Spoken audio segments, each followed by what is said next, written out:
Hello, good day, all. I hope all is well. Straight hair here. So today is an uncensored live, no mutes, no blocks. Ask me anything. The conversation can take its many twists and turns. When I've done these before, some of these lives have been just like absolutely crazy. So we'll see what people want to talk about today. So I hope everyone is well. We have reached Thursday. Do you know what? Actually, do you know what I'm going to do? Because I haven't actually checked the news for quite some time. Let's have a look at some headlines, shall we, in the world. Let's see what the headlines are today. Hi, Fluffy 777. Good to see you. So I'm going to read the news headlines. Hold on a minute. Why did it change? Is it because I'm abroad? It changed. Because I want to see what that one said. Hold on, let me see if I can get it back. Why does that do that? Because the headlines I just saw on the BBC were more interesting than these ones. Hold on, maybe let me click this one and let's see. Okay, so these are the news headlines today that I'm seeing on bbc.com. What was their crime? BBC visits Iran school where strike killed 120 children. If you guys remember that absolutely atrocious situation. Last year, I think it was, or the year before, I actually drove to the Iranian border. I'm quite the traveller, and I was in Turkey. I was visiting a city called Van, and I was like, oh, do you know what? I'm really close to Iran here. I'm going to drive to Iran. So I did. I got in the hire car that I was in, and I drove to the Iranian border. And I started filming myself. I was like, oh, wow, this is so cool. Who comes along? The police. Excuse me, miss, what you doing here? Of course, in a Turkish accent, not in this Cockney accent that I've just put on. Hi, hippie happy, good day to you. And I'm like, I'm just filming myself because I've driven to the Iranian border. This is pretty cool. They're like, you're not allowed to film me. I'm like, why? They asked me to see my passport. I don't have my passport on me. It's at my hotel that I'm staying at. I've got a photo of it on my phone, and I would never give it to police or anybody anyway of establishment. I said, look, I'll show it to you. But what's the issue? I'm not doing anything. And they were just basically they just wanted to talk to me, really. And they said, okay, you're fine, off you go. I drove down the road and I pull over because this stretch of road is absolutely stunning. It is beautiful. So I start filming, saying that there's nobody else around. And what happens? I look behind. Those police officers, well, one of them and another guy have followed me probably about 20 minutes down the road. And I'm like, why are you following me? They said, oh, it's because we've noticed that you're speeding a little bit down this road. So we'll drive you to the speed camera and then you can go on. I'm like, these guys, these police officers didn't want me to get a speeding ticket. So they followed me. And I actually filmed it. I've got the video on my other phone here. But yeah, they followed me to the speed camera. Then they said, okay, you can go now. Bless them. They didn't want me to get a ticket. So that was my story about driving to the Iranian border. I wish I had my passport because then I would have crossed over and seen if I could actually do it. But yeah, that was an interesting story. But anyway, that is a headline that we've got today. Also, US signs landmark nuclear deal with Saudi Arabia. There's a picture of bloody Donald Trump with his falling apart face. He doesn't even look real in this photo. He looks gross. The US Department of Energy says the peaceful cooperation agreement will give the US firms great access to the Saudi nuclear energy program. Hi, Lucy B. Good day to you. So that's quite concerning, really. The US have signed a nuclear deal with Saudi Arabia. I don't like the way that this world looks at all. You know, I tried to escape it when I moved out of the UK and Europe 4 years ago, but the bullshit just keeps bullshitting. It's really frustrating. Next headline, Houthis claim attack on oil tankers as US launches more strikes on Iran. So, what did I just say? The Iranian school that had the strike on it, there are people visiting there, and US is striking oil tankers on Iran as they sign a deal with the US over nuclear. Hippie happy. I don't understand how it's up to America who has nuclear power. Yeah. Those countries, there was 7 countries that have nuclear weapons: the UK, the US, India, it's mostly Europe countries. And again, yeah, they don't want anyone else to have nuclear because they know how volatile they are as countries with nuclear. It's ridiculous. Yeah, I'm taking requests. I actually need to turn on auto a minute because anyone can come up and just, yeah, it should be allow auto from anyone. Oh, here we go. So anyone and everyone can come up and have a chat. Hello there, Bal. Right, how are you? How are you doing, love? I'm fine. I'm good, thank you. I'm good. So it's a random live for me today. I don't know if you know who I am, but I've seen you just before. currently... I've seen you before. Hello then again. Yeah. I'm reading just random headlines this morning from the world to see what's going on, and already I don't like the headlines. But what would you like to add today? Well, I was just saying, I just wanted to add that I've seen you before, and you know the shit that you come out with. I expect it from the Americans, but not the British. I mean, you're an absolute disgrace. You're a disgrace. The only thing I could say is maybe it's because you're black, but usually even black British are better than the Americans by a mile. So you are it's so a funny. disgrace and a It's disappointment to us. Oh, very much so. Us. Okay, so Bal, right, it's so funny because you've come up and said the same thing before. I do recognise your voice. Have you got anything new to say? Yeah. When did I come up then? You've been up before. I know your voice. I know your script. You've said the same thing before. No. So you wanted to say the same thing again? Yeah. No. I'll just tell you again. Then you're a fucking disappointment. To who? To us lot. Who's us lot? The British.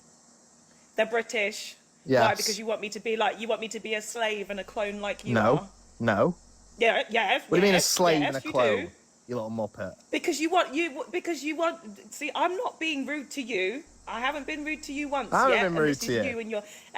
You've just called me a muppet. You called me a disgrace. You called You're me all a those little things. muppet. I'm saying, yeah, exactly.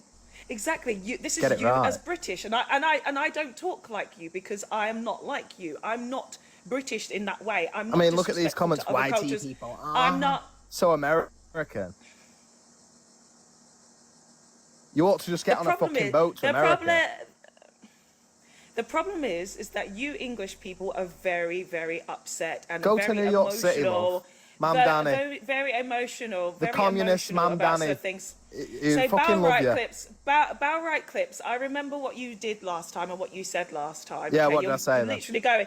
You're going on to other topics, which is what you did. You said about Henry Novak last time, and you couldn't find the clip that you said Henry Novak deserved to die. And I was like, well, go and find it, and you couldn't find it. Instead, you crashed out. But you're telling me that I'm a disgrace to Britain. At the same time, I'm not a slave because I'm not a clone because I have my own mind. What right the English now, my government slave. Listen, yeah, I will finish and I'll tell you. Go on, because then, you're stuck in the program and you're literally spouting propaganda. You don't want to actually be thinking differently and you want to follow a script and you just don't want to see what's going on in the world and what's going on in the country. I'm just fucking sick of it. The shit that you come out with. It's bollocks. Exactly, because you don't want to wake up, whereas I'm awake. What do you mean I don't want to wake up? Asleep. When you're saying bullshit. I've looked at a few of your videos. This is what it's like to be black. All white people. Oh, I'm so American. You fucking go kill yourself. What's American? What's American? It's just so cheesy. It's so American. I don't know. The left is so Americanized. They pretend they're not. I'm not left. I'm not left. It's fucking disgraceful. Well, you're in the same category. I'm not left. I'm not American. So you fucking may as well be. This is the problem with English people. Again, they actually can't string sentences together. Yeah, exactly. Angry at 7 a.m. I mean, you wake up angry, right? And I was just sitting here reading some headlines. This American obsession that you guys have got, I don't understand it. I don't have anything to do with America. Fuck the Americans. Stop saying that. Yeah, clearly. You created the English words. You created the English words. You give us white and black. You give us the race words. And when we speak about this shit, you're getting upset. What kind of people shit? Hold on. Who are you talking to? You fucking bacon. You fucking man. You're baking, mate. You're baking. Yeah, your pig's in a blanket. Go and wrap yourself up. I can't hear with that fucking Gambian accent, mate. Yeah, it is an accent, but Get you can't back on your boat, reply. Why you respond to me if you can't hear me? You Negro. Go on, go on back home. Right, You're all fucking right. pudding, man. The You're Go only black on back one pudding, that's home, man. you little fucking embarrassing is immigrant. you. So All a You're right. minute fucking paddle. boring. So the funny thing is, right? We've got now. Okay, so the live has been restricted. Well done, Balright. You've obviously been dropped now because your Neanderthal behaviour from the very first thing that you said was just anger. Like again, the Neanderthal crash outs, guys. So It's embarrassing. So yeah, you know, embarrassing. yeah, they get so I'm triggered. so Again, sorry. Yeah. a lot of the anger is because we are waking up and we're seeing things and we're discussing the things that we see. These Yeah. Anglo-Saxon Neanderthals do not want to be seen. This is narcissistic personalities, and this is what I actually. Balright, you didn't have to drop. You got restricted. TikTok told you to go down and go away. Balright is not okay up there. You know what I'm trying to Tuna, say? you Sorry, will sis. always make me piss myself with pig and blanket. You will always make me That piss really myself. made me laugh. I really laughed. They bring all this stuff to us, right? They create the flicking word black and white. William Beckley in Um, 1819 created word black and white, right? This guy is upset people are using white in the chat. You're the one that gave us the Yeah. words. So what do you want us to call you then if we can't call you black or white? You call us black. No. No, his I'm argument is very dead happy anyway. with. I'm very happy with Neanderthals and calling them Neanderthal because the Neanderthal behaviour is very apparent in these people, like incredibly apparent. Where, you know, having conversations is incredibly difficult. They're overly emotional, not able to actually just really get to grips with simple conversation. I mean, again, like Balright obviously goes to sleep angry, wakes up angry, spends all day angry. That's really sad. This is the problem. We have angry young men. Literally, Yeah, they're angry young furious. men. It's Really? okay. It's okay for Fiona Bruce to be sat on TV and the word she says, that black man, right? It's okay for her to do that, a white lady to sit on national TV and not point this person, gentleman, out in any other particular way. She said, that black man. She said them words. And there was, oh, get over it. He is a black man. And she identified him. What's the problem here? The problem I'm going to get at, and I'll shut up. To white people, equality is oppression. Soon as we demand equality, the white man feels oppressed. I'm telling you, try it. Just check it out. Every time you try to match a white man, he will say he don't like it. It's oppressing to him because he doesn't believe in equality. He believes in A1, A2, A3. What I mean by this is ethnicity. Indian, black African, black this, Pakistani this. He's given some sort of alphabetic stupid numbers to us. We're done with this. You will not label us no more. There's nothing wrong. I was sat in another live yesterday and they were making an excuse for Russell Brand, a white man who picked up a schoolgirl. Now imagine if a brown boy picked up a schoolgirl, we'd be under the bus. And they were saying, but we can't really do nothing, or we can't really prove it. It's innocent to proven guilty. Right? Can you tell me a little bit more about this Kay Burley black man thing? Because I've just put it into the internets and I can't see the story. You sure it was Fiona Kay Bruce. Burley? Oh, Fiona. No. Sorry, Fiona Fiona Bruce. I put the wrong one. Let me put it in and let me have a look. She was on the BBC nighttime news or something. I forgot what they call it. And she said a black man. She went that black man. Oh, yeah, question time. She refers to him as the black guy. Yeah. The black guy. Okay, let's have a look. Fiona Bruce apologises for referring to a man as the black guy on air. Presenter contacted Roberto Gochan, maybe, 35, about her comment during Question Time in Wolverhampton. The BBC broadcasting an episode of Question Time on Thursday from Wolverhampton. Bruce, who had identified the other white members of the audience by what they were wearing, directed the microphone to Roberto by calling him the black guy in the middle. The remarks were broadcast. Oh dear. Yeah. Why would you do that? You literally identified it to everybody else by clothing, but you identified that person as a colour. That's not right. Exactly. I didn't know that Why happened. didn't she pick out his shirt? He didn't have hair as well, so he was a bald man. She could have pulled that out, or she could have identified his shirt like she was doing everywhere else. like she Yeah. called the other white gentleman Silver Fox. So this is Yeah. on deliberate. This deliberate. This language is very important, and they do it on purpose. They've been trained and professionally trained to do this by the Yeah. agencies and stuff, and they brought this stupid culture. You know, when I kept on saying to them early days in TikTok, please don't bring your culture onto TikTok. They were like, "What you on about?" It's the Facebook trend. It's the Twitter trend. They brought it onto TikTok. When it was in Chinese algorithms, this platform, it was somewhat okay. Over the last Yeah. 18 months, this platform has become seriously toxic and tailored everything towards a narrative. And they're doing Yeah. it on TikTok. We Yeah, see of it very course. clearly. Yeah, of course, most I don't definitely. bring. Sorry, sis, go on. Jack in the comment section says, "Ha ha ha! You losers are desperate to be offended." Which culture of people is playing the race card? Which culture of people is crying about DEI? Which culture of people is telling everybody to get out of the country because they're so fucking fragile about a little bit of competition? It's not us. It's you, Jack. What I want to say is there's a problem with English language itself. You give us English dictionary, you give us a black dictionary, you give us Anglo-Saxon dictionary, right? But once we go back to the etymology of words and we're trying to use it perfectly, you will say we shouldn't use it because it's not for the blacks, right? This word black and white was made up by William Beckley in 18 something in America. It's just to separate people anyway. So when you go places nowadays, right, and you call somebody a white person or whitey, they get upset, but they can call you a Yeah. blackie. That doesn't make no sense. Yeah, Right? So we're having problem. KLQ. Yeah, KL. We've got the language from them, and they're upset that we're using it. So even KLQ123 in the comment section is saying who's abusing DEI. That doesn't even make any sense. One, DEI doesn't exist in the UK, and how can somebody abuse it when it's a white country? If they even had it, they were the ones who would actually put it out there, and they're the ones who decide who get employed. So how can you even abuse it? It doesn't even make any fucking sense. All these white people just want excuses for their literal ridiculousness and how they think and feel because they failed for themselves. It's honestly ridiculous. I'm going to move the conversation on to something else. So I've got some random questions to ask everybody today, and I would like to know, and I want to get to know everybody a little bit. So, can anyone tell me, when you were a kid, what you wanted to be when you grew up? For me, I wanted to be a gymnastics teacher.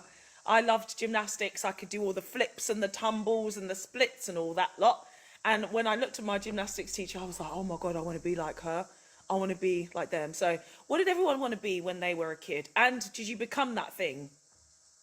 All right, sis. I will be honest with you, right? You get caught up in that words as well. Once you use the kids, that just sounds like goats to me because kids means goats. Sorry to get you caught up in that, right? What? Oh, That's the etymology of kids. you mean That's the kid etymology goat? of kids is goat. Yeah, it's a goat. So if I'm telling my child, oh, kids, what you want to be when you grow up? That means I'm telling goat, what you want to be when you grow up? It's going to say, man, man, I'm already a goat, man. So there's no need of saying that. I'll just say, my child, what you want to be when you grow up? Superman. Yeah, okay. I'll leave it there. Okay. Okay then, so but you tune up then when you were a child, not a baby goat, what did you want to be when you grew up? To be honest, I was confused, right? First of all, they give me Robin Hood books to be reading, Okay. right? Yeah. That's already confused me, right? They tell me about some Father Christmas, right? I always want to be Father Christmas. That confused me as well. Then after I figure out I can draw. So I start figuring out that, okay, I would like to draw, I like to draw. So I start being myself, being an artist. And that's where I am today with Tune Art. I got a lot of artworks, I got gallery Ah. shows, and I got exhibitions I'm doing. So my talent is already characteristics embedded in me. That was actually the creations that the creators are giving to me. So what I've already been is Lovely. already written in me. I just have to Yeah. project it out. I just have to practice it. But I have to exclude a lot of things that have been indoctrinated to be confusing my mindset. So I've already been where I have to be. Thank you. Yeah. Lovely. Thank you, Tuna. Hippie happy. What about you? What did you want to be when you were a child? Oh, a child, yeah. I wanted to be a vet. I wanted to be a vet. Ah. I really wanted to be a vet. But unfortunately, I wasn't clever enough. So I ended up Oh. being a Oh. travel agent. So I was Oh, a travel agent, yeah, for 25 years. oh. So What's I your had, What's your favorite destination? I'm sure that's the thing. Like, um, I'm asking you the question. Like, I'm assuming that you also got to travel because you did, right? yes, As I well. Because did. Yeah, good. yeah, I was very Okay. lucky. One of my favourite places actually that I went to was Tobago. I loved Oh, lovely. Tobago. Yeah, I really loved it there. But I suppose my all-time would be Thailand. Thailand's my favourite. Yeah, What did you like about these places? just people. The people make a place, I think. I agree. And yeah, and the people were just fab, really lovely, beautiful, beautiful places. But the people were just fantastic. So yeah, that's Have you me. got a top five? Have you got a top five? A top five destinations. Um, Probably Thailand, Caribbean, um, South America was interesting. Which Um, particular parts of South America well, did you go to? I went to Brazil. Brazil was interesting. Um, I enjoyed Brazil actually. But yeah, there was some problems, as in, what was going on there. But, and there is a very big difference in rich and poor there. But it's a beautiful place. And Corcovado. And yeah, I liked Brazil. Um, yeah, I mean, listen, the world's a beautiful place. The world is a beautiful place, and there Yes. are beautiful people in it. Unfortunately, Yes. just the ones that are horrible seem to be dominating at the moment. But, Yeah, it's I very do hold frustrating. out hope. Yeah, I do hold out hope that love will win. But It I will really eventually. do. We've just got a good few difficult years to navigate, but it will. Yeah, Those some people here who are regularly, and I think yourself maybe might know I'm a spiritual person now, so yeah, I've been shown certain stories essentially, and it's really about navigating and making sure that us, with love and happiness and joy, we're trying to spread more of that and be more positive about these things. And that's why those who are here regularly see me like just laughing at racists, like they're fucking ridiculous people, yeah, and yeah. But that's and they who you always end have up running to be. away. They're just silly, and if we Yeah, could take the power and the energy away from them, then they lose power and energy. So absolutely. that's really the whole point. So thank you. I'm going to ask Lawrence Sam the same question. Lawrence Sam, what did you want to be when you were a kid? Boy, that's a good question. One of the main things I wanted to be was free. Ah, okay, Because like yeah. growing up in England, it was very restrictive. And then like my parents, my dad was very educated. So by the time I was like 8, he took us to live in Guyana where he was born and that, right? Because he got a job to teach in university. And for me, that was freedom. So, I got to taste freedom. So freedom is something I always wanted in life, what I mean? And now I'm free again. Like for the past 17 years, I escaped the matrix. So I love what I it. want to do, Yes. what I want to do with that freedom is just express myself, right? So talking about careers now, I never really had a career thought. I just basically just went where money was. Do you know what I mean? So I became an electrical engineer, right? And I worked all over the world doing lifts and elevators and escalators.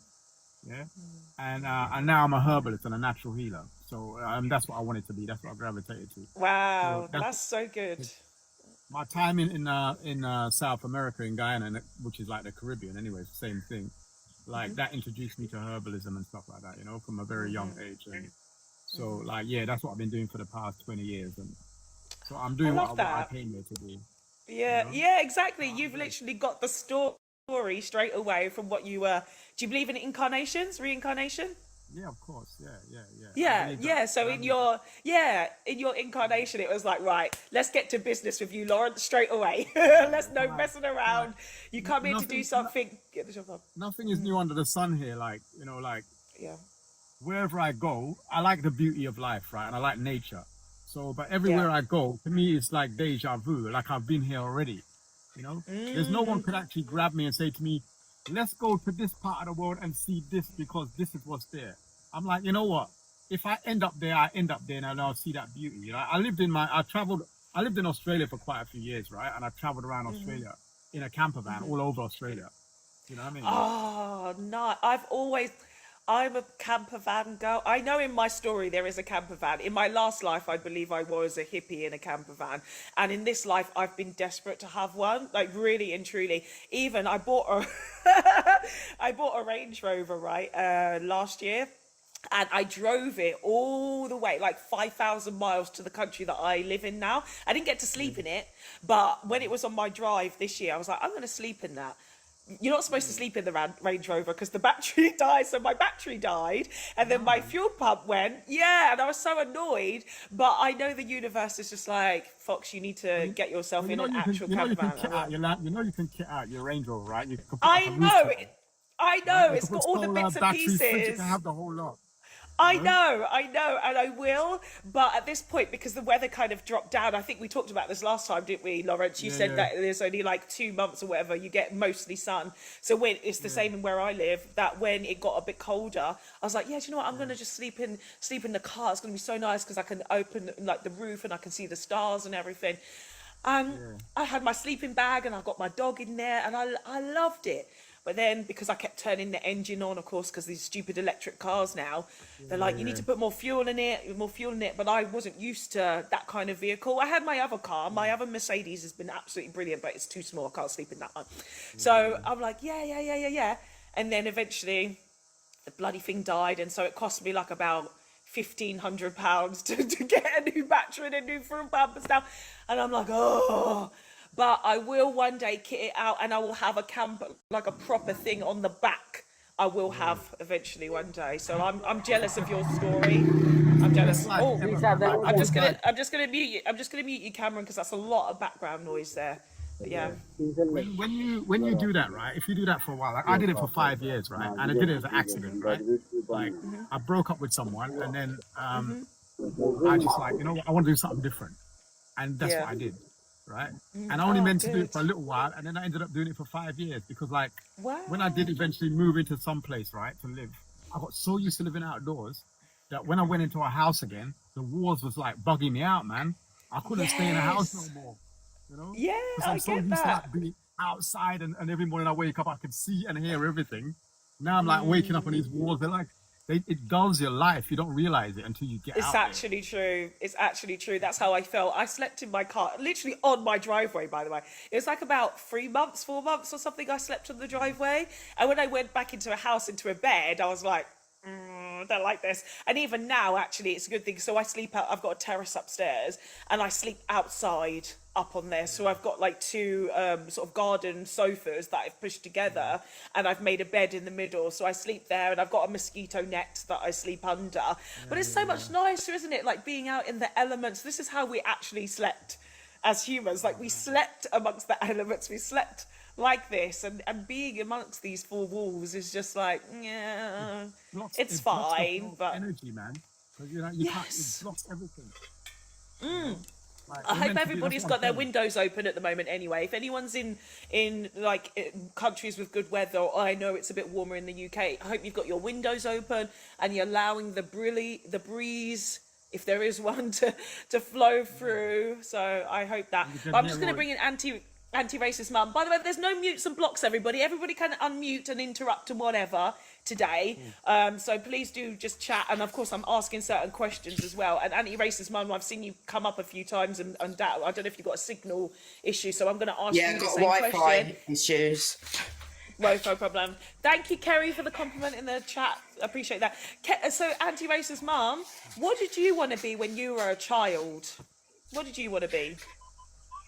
So, like, my earliest memory as a child is wanting to do better than my ancestors, having this inside feeling that every generation of human should be better than the last generation of humans. So I always wanted to change the world. And now, I feel like most of my career has been about empowering people to do just that and to be their authentic selves. And now, obviously, the stuff that I do now is about helping white people unlearn the scourge, the brain rot of whiteness that is destroying the world. But actually, today, I now woke up today deciding that I actually think that we need to be trying to make systemic misandry real and place brown and black women at the pinnacle of a hierarchy of humans. And we need to eliminate from existence, give to the worms all of the sun allergy buffer class women and the sun allergy fake supremacists, you know, the actual malignant narcissists, because I woke up, you know, there's just so many vile acts being committed by these sun allergy micro appendage prolapsed ovaries worm food. Like, the only value that they are ever going to bring to Mother Earth is when the worms are munching on them. So let's hurry up and do that, because actually systemic misandry needs to be real, and that is the only way that we are going to have any future for our children. So yeah, my mission today is to start advocating for systemic misandry. And I just think that these sun allergy prolapsed ovaries micro appendage malignant narcissists need to be. I'd love to find a scientist really that can make me something that they can breathe in, drop to the floor, and then we can sweep them up and stick them in an incinerator. I think. Lawrence, as a man, what do you think about? Well, it's obviously about white men, sun allergy men, and I'm sure everybody else would co-sign this, except Troy. Troy, are you a white man? Yes, I am. Yes. So do you have any opinions on what the lovely lady had to say above you on that? Yeah, look, I agree. Burn the patriarchy to ashes. And if you ain't anti-misogyny, then you're part of the problem. And I like the idea of systemic misandry, but essentially misandry that's going to be a response to the harms and the oppression that we've done and continue to do. Men get up in an uproar, right, about it. It's because they don't understand it. But yeah, I'm with you. Yeah. See? Good. Good. I think we're all on the same page, apart from DeWolf, who comes here every single day and is always crying in my comment section. DeWolf, do you not have anything better to do but then actually share, you share the end of your life with everybody here? Like, every day he comes to my live and cries in the comment section. Like, every day.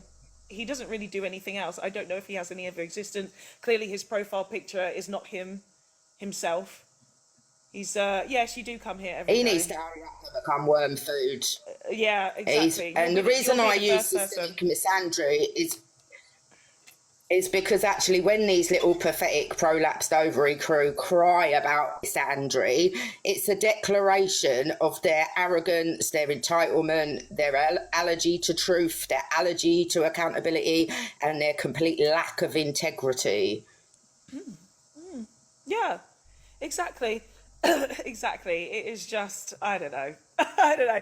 But on the next question I'm going to ask, I actually haven't asked you, Troy. Let me ask you that question, Troy, about what you wanted to be when you were a child. Because I'm going to go back to the what anti-racist mum has just said about men. But what did you want to be as a child, Troy? I've actually thought about this. When I was a kid, I wanted to be safe.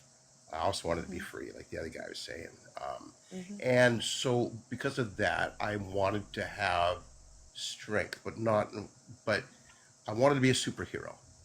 And I fantasized about saving and catching buses as they went off bridges, right? Being there and catching somebody as they were jumping from a window, and just being there to like save the masses. So I did escape from home. It was a crazy place, and things went sideways, and I learned to be a bad guy, and then I was a villain for a while. There's a lot of collateral damage, and then one day I stopped and I looked at myself and I said, oh, this is not who you were meant to be or who you want to be. So I went into recovery for several years, and now I am, and I get to be, the leader of 120 crisis responders in a crisis center. And we get to save people, that are on the edges and on the Oh, bridges, and wow. Yeah. IPV and DV and CA, and Wow. we're there 24 hours a day. And yeah, that's Wow. That's really that's amazing what to I get hear to do. that. Yeah, that's really amazing to hear that. Really amazing that you're like we've just Lawrence has said and I've said, well, not really quite said it, but coming to this earth this time around and having this story that says, okay, this is what we or what you've agreed, or this is what we're supposed to do. And yeah, there are obstacles and there are challenges that set you off the path. And that's so interesting that you went from one side to the other side and you've managed to get back onto the path. And it is really amazing that you're managing to save lives in this way. That's really lovely to hear it, Troy. Like, really. You see, you've made my face do the scrunch. Like, oh my God, You that's can see it. amazing. Yeah, Yeah. yeah. And you spoke about one other thing I just want to comment on. Almost like a good vibration and harmony and frequency, and I really appreciate that. And Yeah. to me, that's the essence of spirituality, right? Being in Yes. harmony and having all in that right frequency with each other. And we can pick up on low vibe, right? There's going to be low vibe people around all the time. But essentially, for me, I got to look when I start dipping into low vibe every day, and I got to catch it, because I'm a white guy. I got so much friggin' advantage and privilege. I mean, it doesn't take much to start leaning into default programming. But Yes. yeah, keep looking. I mean, we got to keep looking at it and learning and stuff. Yeah. I But think yeah, that's really, really important point to make about the awareness, especially as being a white man, and especially the way that the world is right now. As I said, I'm on this app a lot, and every single goddamn day is a white man crying, saying, "Oh, the world is against me. I'm the most disenfranchised person." La la la la. All of this, it's so embarrassing to hear, like so embarrassing. And the fact that white men are just uniting in their racism is even more embarrassing, because they've got nothing else right now, that they feel like they've got a lot of strength to be. It's like we have to be as white, which means just being racist. But it's not giving them anything. It's not giving them any more money in their pockets. It's not giving them better relationships. It's not giving them better jobs. It's not giving them anything. It is just giving them somewhere to fuel their disappointment in themselves. So, you can't be anything in life if you're just looking to other men who are controlling you, which is obviously what other white men are doing. They're telling other white men, oh, you know what, let's just go back to the default of racism. And they're like, yeah, man, I'm going to listen to you. So they're just not getting it at all. Basically, they're breadcrumbing them. Yes, yeah, very much so. My next question to everybody is going to be, what makes you smile? That's going to be my question. I'm going to... Tunart, are you there? Tunart, you're on Teacup. I don't know if you're still there. But Lawrence, Sam, I'm going to ask you the question. What makes you smile, Lawrence? What makes me smile? Yeah. Waking up every morning, right? And listening to the birds, knowing that I'm alive and I'm breathing. Yeah. That makes me smile the most. I get the biggest smile in the morning. Oh. By myself, with myself. And at night time when I go to bed as well, I get the biggest smile again, because I'm having another night's rest. Yeah, you're happy. Yeah, you're grateful for the days. Yeah, because of what we were talking about earlier about when you've been here before, so everything is deja vu. Yeah, you feel at peace. You don't have to worry or try. Yeah, or I don't have to You're just look at- living and being. Yeah, I'm just living, and I'm happy living. I don't really need to get overly excited about anything. There's not really much that over excites me. You know what I mean? Yeah, I'm the same now. Yeah, now that I'm awakened, nothing really overly excites me. I'm Yeah. just happy every day. I wake up just the same as you, just smiling. I've It's another travelled day most to parts of the world live. already Yeah. and seen a lot of Do you know how things, many met a countries lot of you've been people. to? Do you know how many countries? Maybe about 40 something.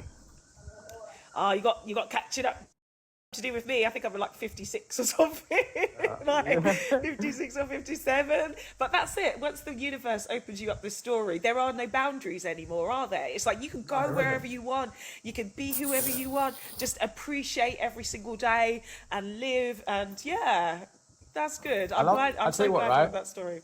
I love the big iron bird that the Europeans created. Though. It gives me the privilege to fly. Iron bird, yeah. Yeah, same. Right? Follow me, Same. absolutely. Yeah, tune art. What are some things that make you smile? Tune art. All right. Yeah. When I help people, I help a single mother lately. She was homeless, and I have to, take some of my wages to help her out to actually get back to her feet, and that makes me happy and smile. Anything else to help people, support people that they get out of their trouble, they get back to their feet. That makes me very happy in my soul. Right. Apart from that, I don't see nothing else make me smile. Apart from that, really, because Oh, everything else it's just depressing problems, headaches, and people arguing. All these things just bad energy. But when I help somebody in distress, I'm very happy. yeah, That's just me. yeah. Well, let me tell you something. You helped me smile with the pig in black. That Pigs in honestly, blanket. every The time, pigs in the yeah. blanket, man. Have you heard him say it, Lawrence? So he said it Yeah, a couple of days when he came. He said "big blanket." you know why I laugh so much about it? Because I have a brethren, right? And he was really into like his culture and everything. And he always used to Yeah, laugh, right? He'd say, these yeah. white people, every time it's Christmas time, them and their damn pigs in the blanket. Pig and blanket. Yeah, yeah, yeah. But that's what Tune Art said a couple of days ago when he was here. He said that the white people are basically killing themselves because my topic was the universe is killing the whites. Is it karma? Is it deserved? And he said, they've eaten their pig blanket, their black pudding. And now when I think of white people at Christmas time, I think about them eating themselves to the grave. Now that's what I think of in my mind. So, No, yeah, he made me chuckle when he said my, that. my job, what I do, right? Because I'm a herbalist, I'm a healer, right? I can Yeah. guarantee you, right, that every year, round about April, March, so people overeat, right? Okay, they overindulge, but they don't realize how sick they are until like March when it's coming to spring and they start looking at their belly and you know what I mean, and how messed up they are with mucus. And then that's when I get busy. I've got, They're keeping you busy. They're keeping the money in your pocket. yeah, I see every March, like I see my graph going up, like, ooh, it's getting phone calls, getting emails. Oh, that's so funny. Troy, same question to you then. What always makes you smile, Troy? Well, a ton of things. Like I'm super grateful person. So I think what really makes me smile is empowering other people, right? Mentoring people, help. It's like when people have like those little epiphanies and the aha moments when people achieve stuff. It's really exciting for me. I smile when I see people's talent. I smile when other people are experiencing, life. People don't just have to be always in a good place or a good mood.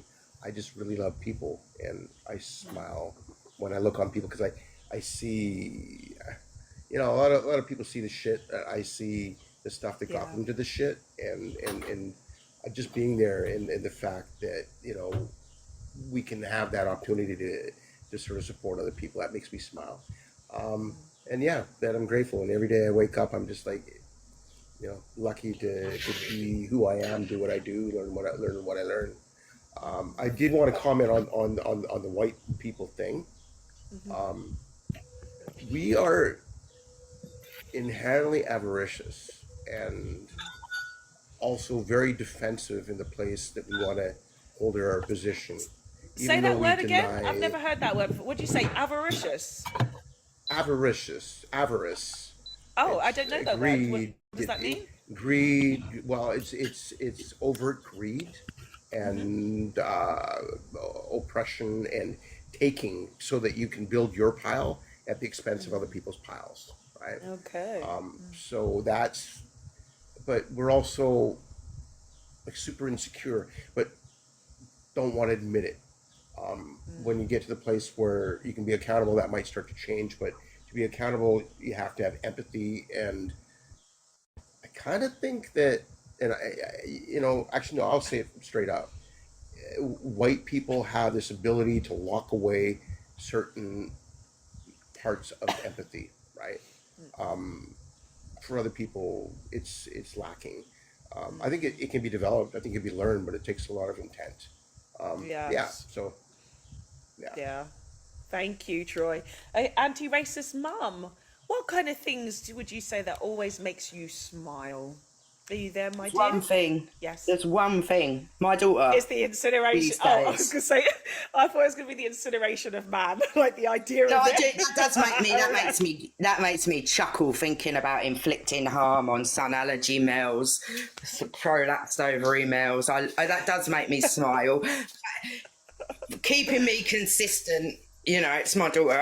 I can be in the most foul mood, and I just have to look at her beautiful face, and she just fills me with joy. In fact, we went swimming the other day with a friend, and she said she went and got in the jacuzzi area, and I didn't even notice. Like, I was swimming in the pool with my daughter, and afterwards she called me and she was like, it was so beautiful watching you and your daughter swimming, because the way, even how you look at each other, there's just such immense levels of love. He said she'd never seen it amongst parents and kids these days. The way that we interact with each other, look at each other. We don't even need to be next to each other, and she can feel that the love coming between us. That makes me cry. Yeah, That's so lovely. she's just my everything, and I everything I do is for her and children like her, and I will not stop, and I will find joy throughout my angry raging, and I think it's legitimate to be raging right now, because every single day there's some other atrocity committed by a sun allergy prolapsed ovary micro appendage scumbag, and I think, it's fine. I actually think it's a healthy way of dealing with it, fantasizing about how to harm them, because they are perpetually, for centuries, harming women and children, harming children like my daughter. Yeah, I don't know if when I was reading the headlines at the beginning of this live, and I don't know if anyone's seen this today, that there was a police officer who was a violent rapist who's attacked women over 14 years. I'm seeing so many more stories now about police officers doing so many atrocious things to women and children. So a police officer who took his own life in May because he was a fucking coward was a violent rapist who carried out a spate of sexual attacks and attempted unalivements, murders. I'm not going to censor myself today, whatever happens, happens. Murders of women over the last 14 years. The BBC can reveal PC Alan Greer's first known victim was a woman he raped in her home in Glasgow in 2012 after she had called the police to report being a victim of a crime. The woman reported the sex attack by Greer late last year, sparking one of Police Scotland's biggest ever anti-corruption inquiries. Detectives so far have uncovered a further 8 victims, 5 of whom were sex workers, while Greer was off duty. It has emerged that Greer used hundreds of prostitutes throughout his police career, and it has been anticipated more victims of his violence will be identified. The whole case of it, of course, is truly shocking. He lived a violent double life, and I think this is what's really sad these days, is that again now this awareness about people in positions of power, whether it is your doctor, your teacher, police officers, it's like you can't trust anybody, you can't trust any of these services and systems to protect us as women or as children. It's fucking sad and it's very terrifying, but this is where we're trying to empower ourselves as women now to know that we are actually the protectors. We are the ones who are supposed to be getting stronger physically, emotionally, and like anti-racist mum has said, is like getting ready to move back into matriarchal societies, because we will punish men correctly. Men aren't punishing themselves. Clearly in the white Western European world, we've got to see that they're getting away with so much shit. The way that the justice system is like, oh, you're all right, don't worry about it, you're a white boy, we can protect you, you can do all the crime that you want. It's sick. And we didn't choose to live in this world. As black and brown people, we didn't choose. You fucking dragged us here, and now we have to deal with your bullshit. But the rest of us, like me, I've escaped the program. So for everybody else who's still there, I hope that you're fighting to change this system, because we cannot live amongst these Neanderthals and live in ways like this, because it's absolutely disgusting. So the sports deck, I'm going to bring it back to the to the nice question. What kind of stuff makes you always smile? The sports deck. Well, good morning, Fox. You're looking amazing as always. Thank you, my dear. Thank you. To be honest with you, I haven't had a huge amount to smile about very recently. I lost my husband to the big C. So it's been a bit of a life-changing year for me so far. But I have, like anti-racist mum said, I have two amazing kids. They're grown up now, and sometimes just seeing their enthusiasm makes me smile so much and kind of gets you through those darker down days. Yeah. Oh, bless you. I'm so sorry for your loss. Questions about your husband? Not about how he passed, but just your relationship, or is it a bit too? No. Of course you can. Absolutely. Yeah. How long were you together for? We were married for 28 years. We've been together for 30 years. So I've kind of had him in my life longer than I haven't, if that makes sense. Yeah, a long time. So I can really imagine that it just feels very different not having the person around that you have been quite used to. Yeah, I think that's just really something really interesting about loss. It's what remains after loss, like you said, like your beautiful children, that hopefully you do feel every day that when you look at them, you can think about your husband and the way that you managed to, build a life together with them. And things are never 100% gone. Even the person might not feel like they're there.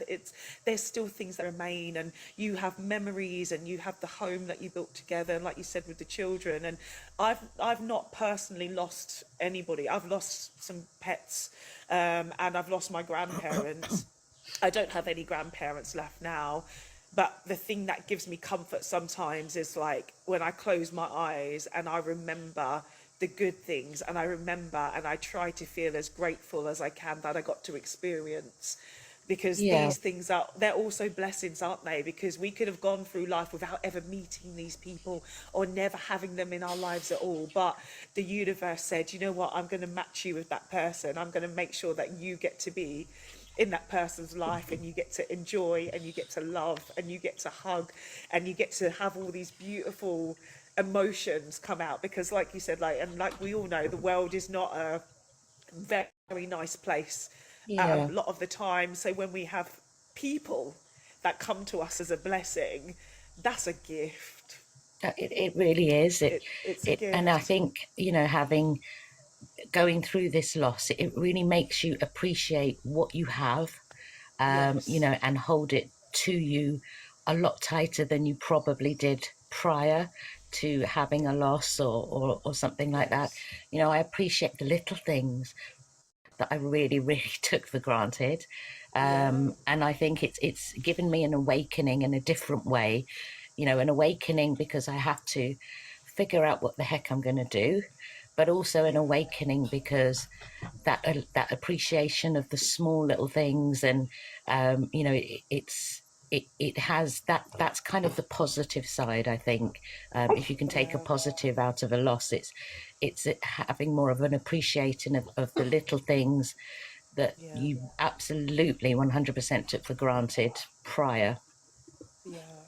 And loss as well, it has a way of giving you, like you said, a new appreciation. It also can give you a new perspective on things as well, and it often awakens another strength or side of you as well. And it's something that is going to be discovered, I believe.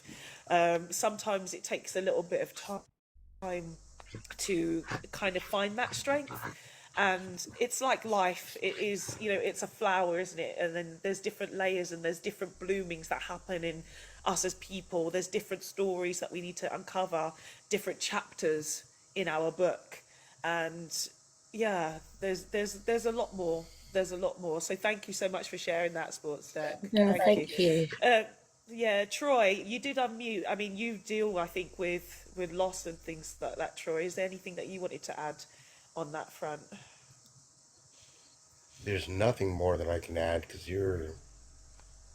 I could see the empathy leaking from your eyes, and uh, I just wanted to say, yeah, it can be really crushing, devastating to lose someone, but you're working your way through it, and you're seeing the things that you can be grateful for. I lost my wife several years ago, and it takes time to go through that grief, um, and I really hope that you have people around you. And I'm curious though, what was your husband like? Would you mind sharing a little bit about that? Yeah, I'll share. I'll try not to cry, but You can he. cry. This, look at me. Come on, man. We're humans. We're supposed to cry. I Yeah. used to call him a very Machiavellian personality. He he was so loving and so funny and so humorous, but he also had this amazing reality where he didn't take fools gladly, and he made that very known. So I used to say, you're so Machiavellian, because if we would meet new people, he would, if somebody, I don't know, came across a bit fake, he would just literally just call it out. It was just, he was a good person. He was a very good person. And he was a great dad. My boys very much take a lot of traits from him, which I'm really glad about. And yeah, I mean, our marriage, 28 years of marriage, it's never perfect all the time. But what we did have was we had the same principles. We put our family first, and I think that what got us through, all those years of marriage where, a lot of people don't get that far. Sounds like he was honest and clear, and your sons picked up those attributes. And you had a solid Yeah, relationship. Yeah. Thanks for yeah, they sharing that with have. us. That's really lovely. Thank you again for sharing that, Thank you, and thank you, Troy. thank you, thank you, Troy. Dan. So, what are some things that always make you smile, Dan? Oh yeah, yeah. I'm gonna sort of say the same thing as a few other people. It's my son makes me smile, and my nieces and nephews also. Yeah, it's an uncontrollable smile that they just put on your face, and yeah, that's it really. I mean, there are a few other things. You make me smile a lot when I see you pop up. So yeah, thank you. No problem, no problem at all. I like making people smile. I like making people laugh.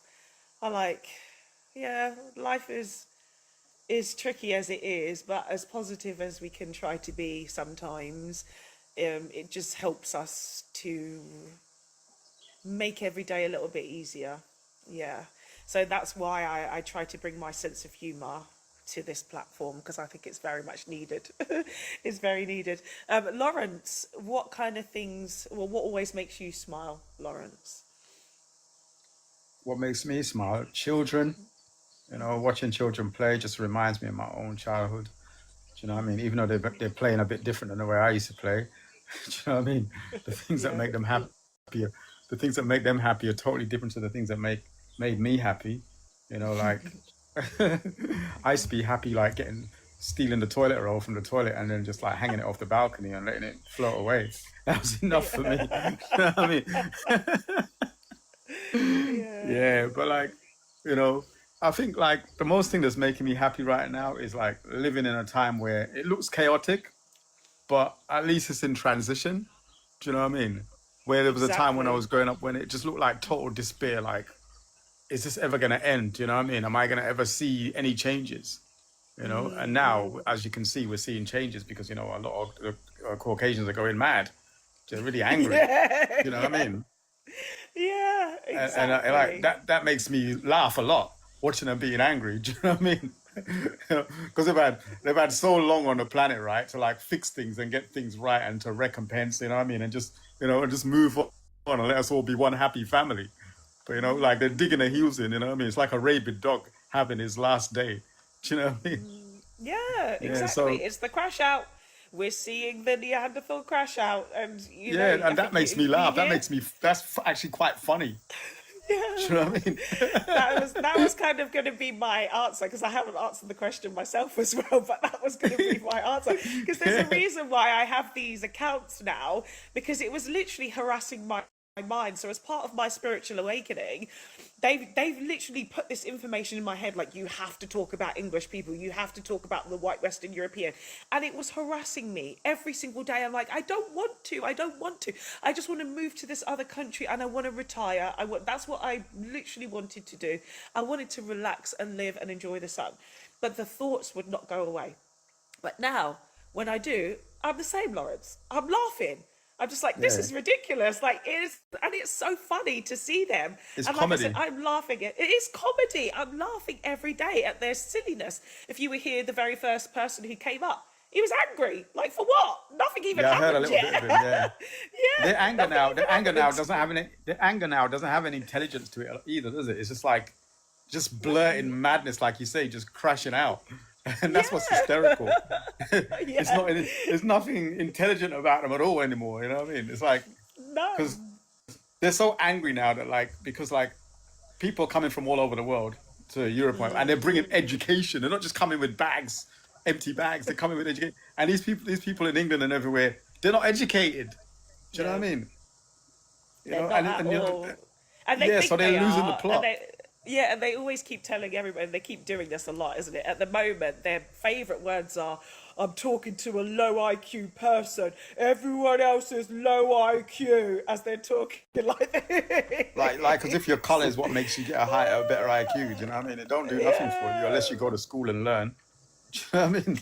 Like the thing about it is the privilege, isn't it? The privilege is just crumbling. That's what the problem is for a lot of them. Can I ask you a question?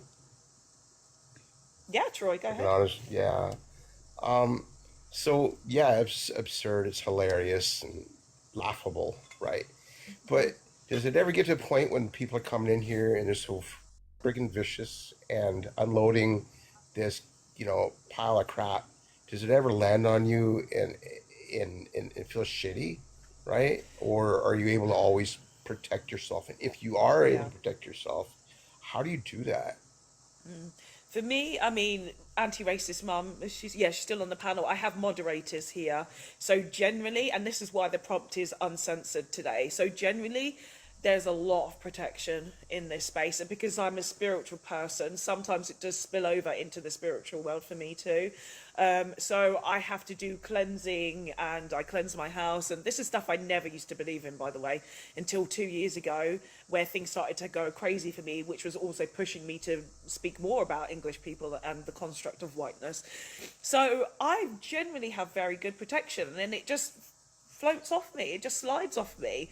And it's the sense of humor that I was born with that has enabled a lot of to be able to deal with it. Also, therapy, I have to be real. These guys here know that I have talked a lot actually about CBT, that I had cognitive behavioral therapy, because when you're an empath, you take on a lot, of course, of other people's emotions, and you take a lot of people's anger or frustration personally. We think it's about us. So when I did that in 2020, it gave me a level of confidence that I just didn't even know I could have. So therefore now I don't give a shit about anything, and it's so beautiful, and I am laughing more, and I'm more of my authentic self now, so that therefore when I look at someone, I just look at them, these racist or these Neanderthals, I just look at them and like, found. So yeah. So you're able to identify and deflect the energy, and sounds like you've learned some ways in that DBT. Did you mean, is it DBT or CBT? CBT, cognitive behavioral therapy. Yeah, So the NHS gives great talking therapy as part of our tax-paying money, so we can actually contact our National Health Service and Yeah, it was a personal trainer that I had a few years ago that told me I should speak to someone, and I was like, oh, I don't know what I said. That he said that I should speak to somebody, so then I did, and it really changed my life greatly.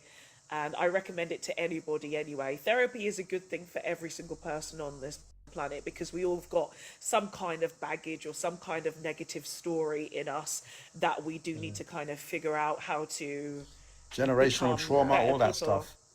Yeah, generational trauma, exactly. Generational guilt, whatever it is, everybody can do with speaking to a therapist about these kind of things. If you don't have friends or family to discuss, a professional is the best way, really. Yeah. So therapy and learning how to regulate your energy and really protect yourself from Yes. absorbing too much empathic energy. That can Yes, really most definitely. Most definitely. I do like more practices, like the first of every month I cleanse my front door. If I'm going into a particularly difficult conversation online, because I've had spiritual attacks in my sleep, like I astral travel. I don't know if you know anything about astral projection. So I do that. Yeah. So I've been attacked in my sleep, as I mentioned. So I have to then make sure that I am really imagining, a bubble of white light around me. So that as I mentioned to my moderators, I also have to make sure that they're also protected too. Even I can tell a story real quick about, I was talking a lot about the Industrial Revolution a few months ago, talking about the Victorian children, because a lot of people don't realise how actually bad the Industrial Revolution is. They glorify it a lot, but there was so much child death, so much child poverty, so much child enslavement, but they're like, oh, we bought the Industrial Revolution, that means we are in charge of all the modern technology. Like, you fucking killed children for it. For what? You're not rich. Like, what do you do that for? And because I talked about it, I saw, as I was falling asleep, myself in a circle with all these Victorian children around me, and they threw something at me. And I woke up, I said, I don't like that. I don't like that. What they were doing, though, bless them, is they were throwing salt to protect me and to say thank you, because I was talking about them. And honestly, it made me cry when I woke up. It made me cry. I was just like, oh my God. So I don't see as much as I used to. When I was spiritually awakened, behind my eyes, I could see so much. And I still hear things. I still hear a lot of things. I get a lot of intuitive messages. But when I was first awakened, it was very scary for me for the first sort of year. Afterwards, it was too much. It was like a tap had been turned on, and I didn't really have some previous experiences beforehand. There were some things that were happening, but I was not mentally connecting to it. And I just thought, oh, it happens to everybody. But then when I started talking about it, they were like, oh my God, that's so cool, tell me more. That doesn't happen to me. And I'm like, oh okay, it's just me that's happening too. So yeah, spiritual awakenings are really interesting. Overwhelming until you can figure out what's going on and get a handle on it. Yes, exactly, Tuna, exactly. It is a spiritual energy that keeps the bad energy away. That's it. And what does the salt do? And it's just like a protective energy. So the energy carries a particular frequency that invites more spiritual protection. That's the only way I could kind of describe it. Like when we're saying about cleansing with like lavender's particular frequency, and sage. Things like sage. Yeah, thank you, sage. Those things help keep away the bad aura and the bad energy. Because this is the thing, when you're dealing with things that you can't see, you have to then tune your mind to a different frequency on a different level. This is the problem with living in the West, because they've really taken us away from our energetic being. They don't want us to recognize the ways that we can get attacked and the ways that we don't protect ourselves, because if we're not protected, we're far more easily manipulated, which is of course what Western European culture wanted everybody to be underneath it, including people who were actually in Western European culture as well. So that was a problem. What was my question that I was asking? I think I'm going to ask a new question, actually. Omar, welcome to the panel. How are you, my dear? Omar, are you there? Good. I don't think... Have you been to my panel yet? I'm not sure if you had. You've always in the comment section. No, I've been to the panel before, but never joined. Okay. Well, welcome. Thank you so much. Can you tell me, let's see, because I've got a list of questions here. Let me see what question I'm going to ask you, Omar? I've done astral traveling, you know. Oh, okay. All right then. Yeah. Let's have a spiritual chat then. Actually, I'm not going to ask you a question. Let's have a spiritual chat because I think we've got some experiences here. Of course, Lawrence has as well. And Yes. Azzy, good to see you. Actually, interjection. Yes. Can everybody spell my name in the comment section? I want you all to write my name in the comment section for me, please. This is a test right now. Can everybody type my name in the comment section, please? Just type my name. Thank you, CP. Thank you. Thank you, Groove Nation. Thank you. Can everyone type my name, please? Thank you, Black Lion. Thank you, Leslie Ann. Thank you, Jay Monique. Just in case, has got a funny sense of humour. LOL. Can everybody type? Leslie N. You were filtered. Lapis. Thank you. Thank you. Ingrid. Incorrect. So, Lawrence, incorrect. I just left that. I just missed the other X. Yes, All right. so this happens a lot, and this is why I wanted to just do this. It's been on my like- mind. I've had this online name for many years, and a lot of people miss off the last X, and I'm like, why is that? And I've been trying to think, is that a psychological reason? Like, what is the reason why the second X always gets a child? Go back, go offline, go and play with your friends. They For me, it was a predictive text that did it. Oh, maybe it's the predictive text. Oh, because that happens a lot. I'm like, that's not my name. It's got 2 X's there. But anyway, let's go back to this spiritual thing. So, Omar, you said you do astral projection. Do you do it intentionally, I or is it suffered something from that you... it. Oh, Ma'am, I suffered from Suffered. that. Well, you know what? When I was a young guy, something happened to me. You know, I'd go to sleep and like I thought it was a nightmare. It felt like hell, and I feel like my soul's coming out of my body, and I was so scared. You know, for like years and years, like just nightmares. I'd be scared to go to sleep, and I used to, self-medicate and all that stuff just to get away from it. But like at one time, you know what? I said to myself, "F it, fuck it. What's gonna happen? Happen." I'm like, you know what? Come for me. And I popped out of my goddamn body. Like I'm like, this is crazy shit. You know what? Like it was crazy. And then it didn't happen. Like, after I let it go, and I honestly I'm like, it was real. It was real. And then I read about it and stuff, and fucking other people suffer from it, right? I never made it further in the kitchen across the room, but I did make it like maybe across the room. That's all. And then I never had it again. But I did it's suffer. interesting how you say it, how you call it suffer. You suffered. That's crazy. with it. That is interesting. Yeah, really interesting. Do you I remember swear what to you you. saw and experienced when you did it, or have you I blocked tell that you out? what, at first, when I was like a young guy, I made like a little high school video with my buddy about, it was a project, and it was about me being possessed or someone coming. No, I thought I was being raped by a spirit. Honestly, I thought, Yep. and I felt like I couldn't move. I couldn't get out of it. Something was on top of me, heavy, and my body's coming out of me. I'm like, this is crazy. It wasn't a dream. I knew what was going on, and then at one point it kept coming on after me. And when I got a little bit older, and then I told you, like one day I said, "That's it. Let's go with this flow. We're gonna take Oh, it." man. Come on. I faced it, and my body popped out of my. Honestly, my soul popped out of my body. I'm like, this is effed up. And then That's scary. it is scary. Yeah. As shit. That But I is. never made. So when your soul came out, could you connect to that with what you were experiencing? So yeah, when it happened to me, it happened like maybe twice, and then it went away. The first time, I'm like, I saw.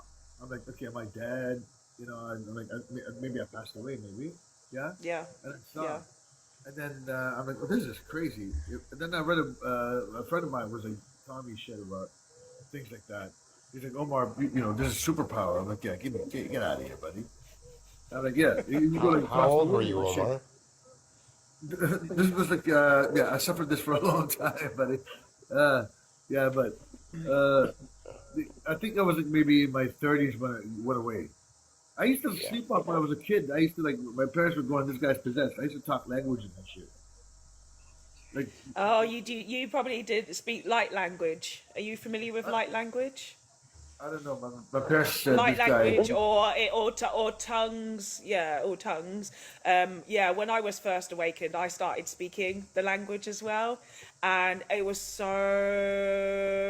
strange because it kind of came in waves, and I would record myself.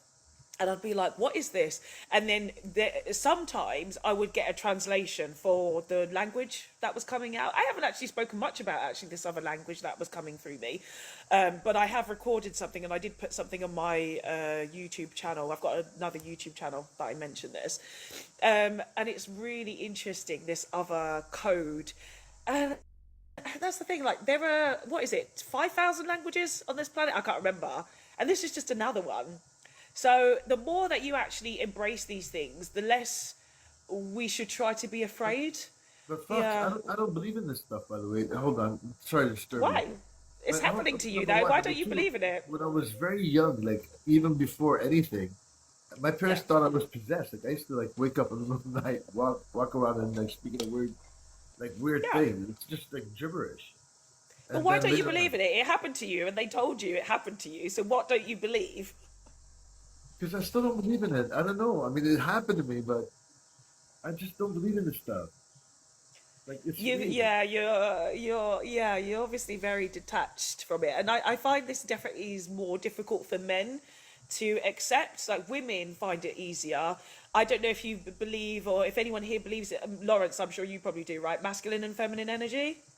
Yeah, of course. Yeah. So, you know, if you've got more feminine energy, or you've actually in tuned or balanced both sides of your masculine and feminine, you have more levels to accept the things that happen in life.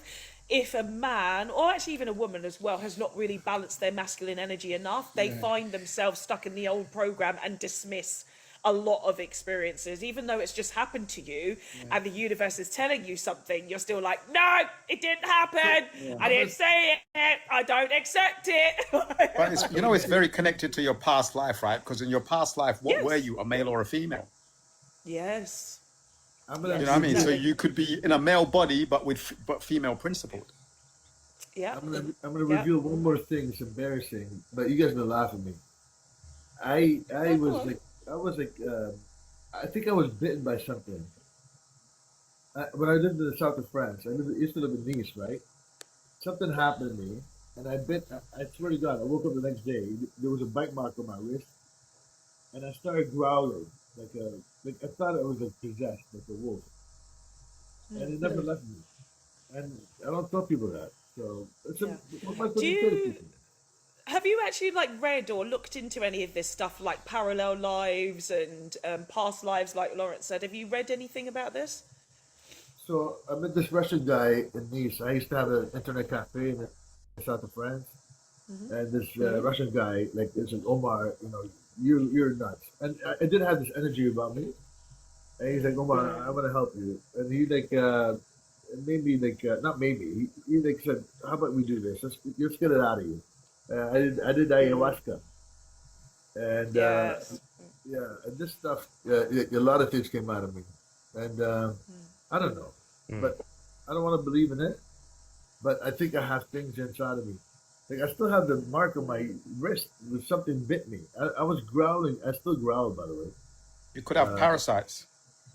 But that was when I was living in the Middle East and Africa. You're laughing. I'm serious. It's lettuce in the USA. It's explosive diarrhea, they call it. That's why I don't say it, because it's silly, right? It's not silly, but I could imagine that it is very difficult to comprehend, because what you've gone through is actually quite on a scale of easier to comprehend and more difficult to comprehend. You're kind of on the upper level, because for me, I've not really experienced anything like that. When I've astral projected, I've seen other beings, so I've seen different versions of beings in different places. I actually was awakened as a twin soul. Lawrence, you familiar with twin flames? Yeah, I was awakened as one of those. So that was part of my story, and realizing that my energy was shared with somebody else. Private account, hello, good to see you. Yeah, so in my understanding, in my belief, and what I've been exposed to in terms of the information and the story of the universe, is that we're all energy. Everybody who believes in science, right, or spirituality or religion, we're all something, and something is energy. Some of us, our energy is split into two, and we vibrate the exact same as somebody else or something else. So it could be an animal, it could be a plant, it could be something else, whatever's living. And my energy is shared with somebody that I'd known for about 15 years or so, and I had no idea until the universe decided to press that big button and said, Fox, you're awake now. And I was like, what the hell? Like I said earlier, it felt like a light switch, like a switch that Was that person presented to you? Kind of, yes and no. I used to work with them, and it was very strange how it actually happened. So I worked with them, like I said, about 15, 16 years ago, and we were actually really good friends, really good friends. I was in a relationship at that time, and I was living together with my partner, and we were really good friends. We used to hang out a lot, and there was never any sort of vibes between us or anything like that. Well, at least from my side. Maybe from his side, I don't know. Like, I didn't see anything. And we lost touch for many years. Then we reconnected a few years later. We were both single, and he decided to plant one on me, and I froze for 3 hours on my sofa. And that would never happen with anybody else before. I wouldn't give a shit. I would be like, oh, that's so silly, ha ha ha. But I literally could not physically move out of my body for 3 hours. I sat on my sofa completely frozen. And I was like, that's really weird. Anyway, we started to kind of see each other a little bit, but it didn't last very long. And then we lost touch for many years. We reconnected 2 years ago. So not long after my 40th, I was turning 40. And then we were talking and talking and talking. And 1 month after my 40th birthday, that's when everything changed. I was led to start to read about twin flames that I'd never heard before, never seen anything about it before, did not resonate. I was being guided, read this, watch this, go, like have this conversation. That's your twin there, your friend. I said, what the fuck? Even the energy behind me got so huge, it pushed me onto a plane. Our metal friend, Lawrence, pushed me onto it to go to Portugal, where he was. So we both worked in England, right? That's where we met each other. He was thinking about moving to Portugal. He was there. I took 2 planes to go and see him. I didn't even tell him I was coming. I just turned up. I would never do that. I'm a very sensible woman. But the energy said, go there, go and see him. But actually, it didn't tell me that thing at that time. We were twin flames, by the way. I'm telling the story wrong. At that time, I just felt that there was a connection. And I had to go there and see him because I've not seen him for many years. We had a great time. We hung out. It was funny. When I got back, all the energy that had pushed me to Portugal had left. I was freaked out. I said, why the fuck am I here? It was like I'd woken up back into myself who I thought I knew. What the fuck am I doing here? Why am I here? I started crying, freaking out, because I was happy to see my friend, essentially. And I thought, I'm going to ruin this friendship by telling him that we should be together in the future, la la la. I was terrified. And then a few months went after, maybe it was like a month or 2 later, that's when I was awakened that we were twin flames. And then I told him that we were twins, and he said, okay, tell me a little bit more about it. He said, I don't quite understand it, but I'm connected to it. And then we separated. And then that's when everything happened more for me. And interestingly enough, he's a white English man. My platform is about white English men. Talking about them and how they're falling and crumbling. And I literally saw that happen to him. He was a very confident person on the outside, but when I saw him truthfully, I saw him. I saw the white English man who is really not as confident, not as funny, authentically as he thought he was. They mask a lot. There's a lot of masking. Masking, exactly. I saw him truthfully. And so then, of course, he's had to separate and do his work, and I've had to separate and do mine, which is, of course, elevate me and raise my frequency level. So I'm grateful for this journey. I'm grateful to him, and you know, he's still my friend, even though we're not talking. And I do think that we are going to reconnect in some way. It's just not going to be in the way we expect. Of course, as we know, the universe has bigger plans for us than sometimes that twin flame don't mean that you're going to be together, you're going to be lovers, you're going to be, you know what I mean? Don't mean that. It doesn't mean that. It doesn't mean that. But for me, though, it was very strange because I got bombarded with dreams of. I had 70 dreams of him in a year. 70. And it was about being in relationships and working together and living together. Basically, everything that I thought about in a partner, which I didn't even see in him at all. He was not part of my story. I said, you know what? When I moved country, I realised that my person's not here. I'm going to spend some time in another country. I'm going to go back and forth. I'd made my mind up. That was what I was going to do. But the universe said, no, that's your person. It's going to be your person. It's just not going to happen when you think it is. And I'm just like, oh, because this is a part of the story. I don't know if anyone's seen this. You know, men and women anyway are quite separate, right?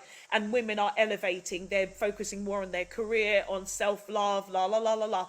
Because a lot of women are also going to be revealed their eventual partner, which again means that we're probably not going to be reincarnated. This is just my belief. You guys can tell me what you think, believe as well.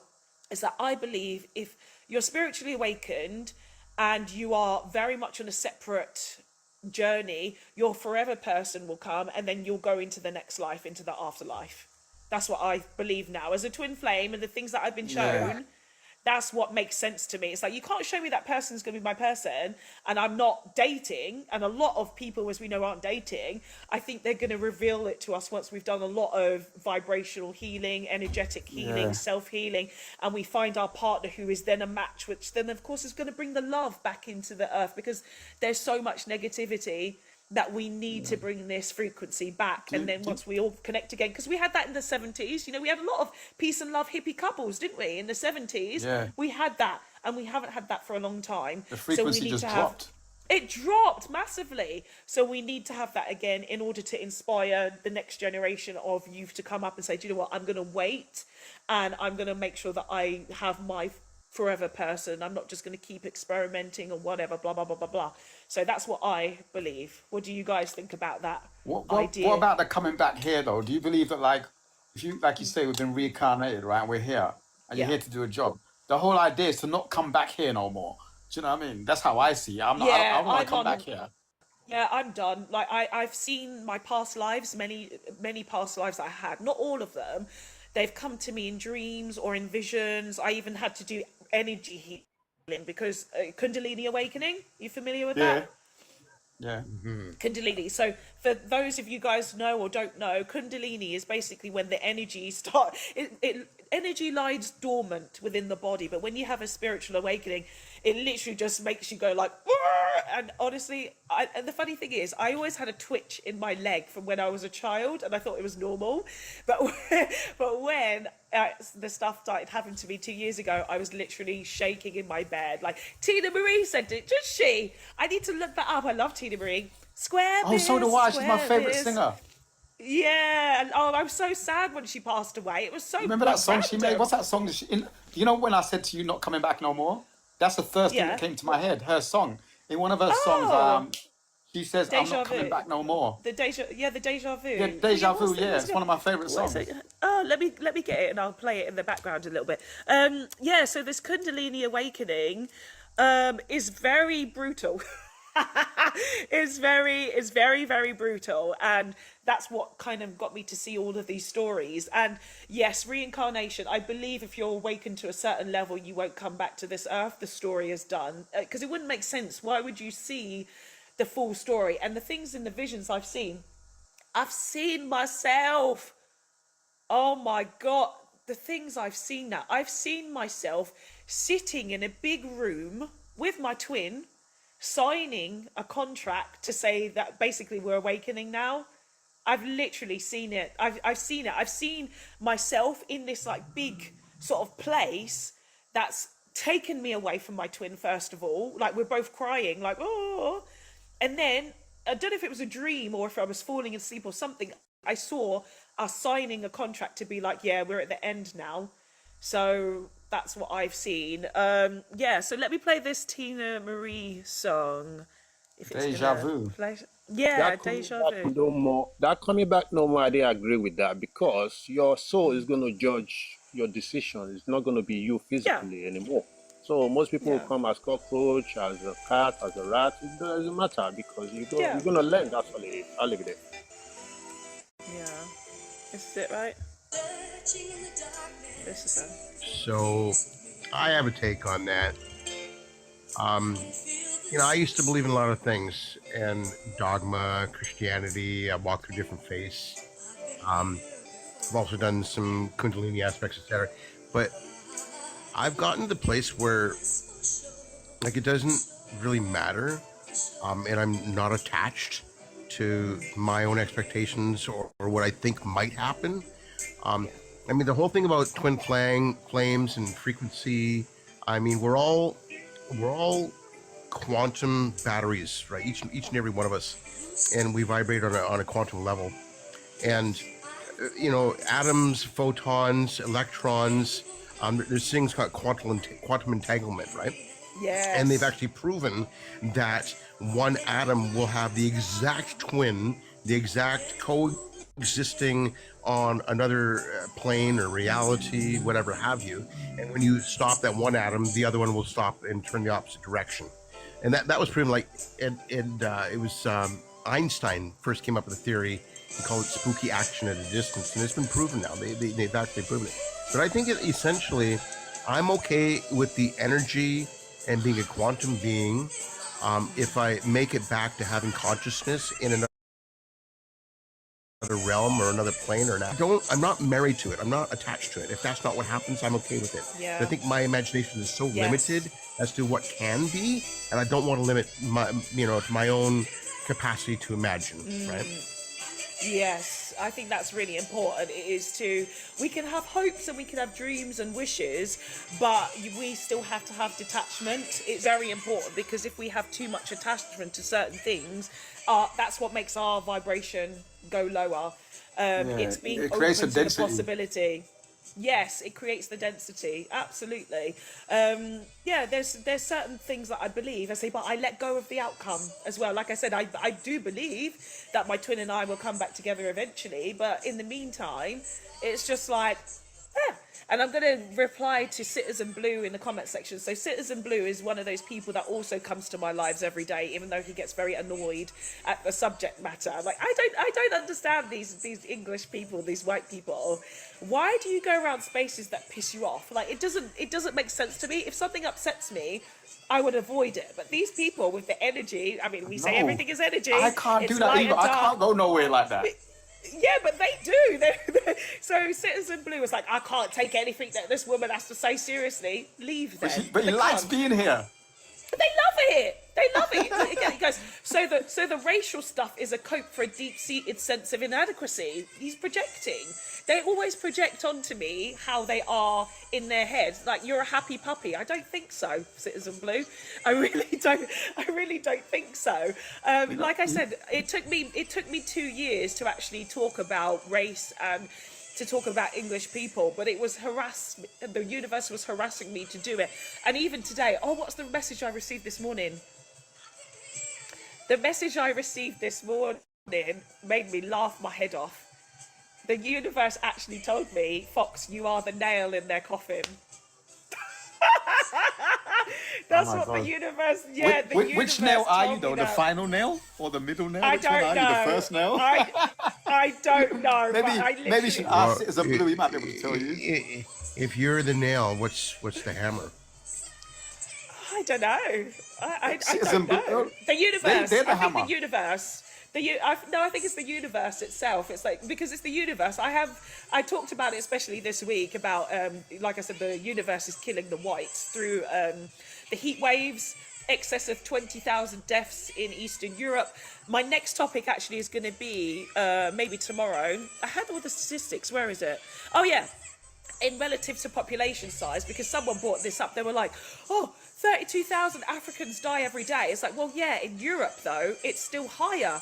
Europeans are still dying each day more. So in the total daily deaths, right, in Europe is 22 to 24,000, which is a population of 740 million, which is 10.8 per thousand people, which is 30 to 31 deaths per million. But in Africa, it's 20 to 21 deaths per million. And we don't have a problem Europeans making more people, do we?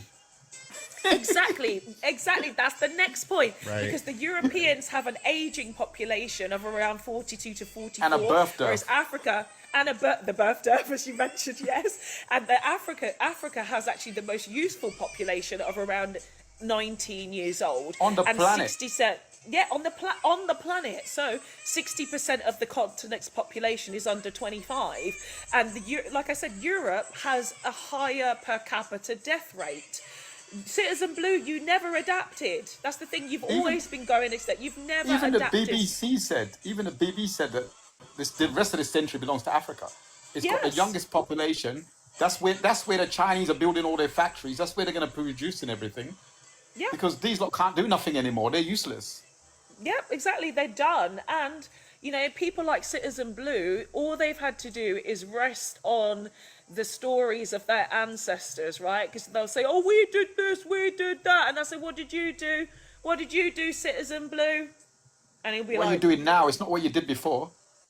It's not, Citizen Blue's not doing anything but coming to my lives all the time, like a lot of these white English men do, to crash out. Allow them. They're entertainment. Yeah, exactly. Like today is saying there's no mutes or no blocks or anything like that. But of course, if it is very bad racial harassment, because I am in the protective energy, as we mentioned earlier, and Troy, you asked me about this protection, that generally it is, we do not have those kind of people in this space. They get to crash out away from us because yes, we can see it and yes, we can laugh at it, but we don't want to go down with their ship, right? They're on the Titanic and they're trying to take down as many people as they can in that energy. And we don't want that at all. We do not want to do that. So we need to make sure that we're waking up our brothers and sisters simultaneously. That's what a rabid dog does, doesn't it? A rabid dog, a dog with rabies, it attacks everything because it knows it's dying, right? Yeah. And basically that's exactly what they're doing. They're attacking everyone. This is why when they say like, oh, global warming the planet, we all need to stop doing this because we're wrecking the planet. You, the ones who created all the stuff that's wrecking the planet, forced us to use it. And now you're saying it's our fault too. No, you started all this stuff. We don't have no choice. Here, last week or something like that, talking about pollution, saying, oh, well, everywhere had pollution. No, it didn't.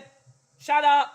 No, it didn't. Industrial Revolution. I explained about the Industrial Revolution. I explained about the big stink. I explained about changing the climate of the planet and global warming and things like that. And they were like, so you're telling me that there was no pollution beforehand? Like, so you didn't listen to anything that I said? They really don't understand how terrible they're really proud of the Industrial Revolution, but then they're also like, it's like, oh, it's caused the mess we're in. You know what I mean? Like, which one do you want? Yeah. They don't. They you want the fruits of your labor, or do you want the poison? Yeah.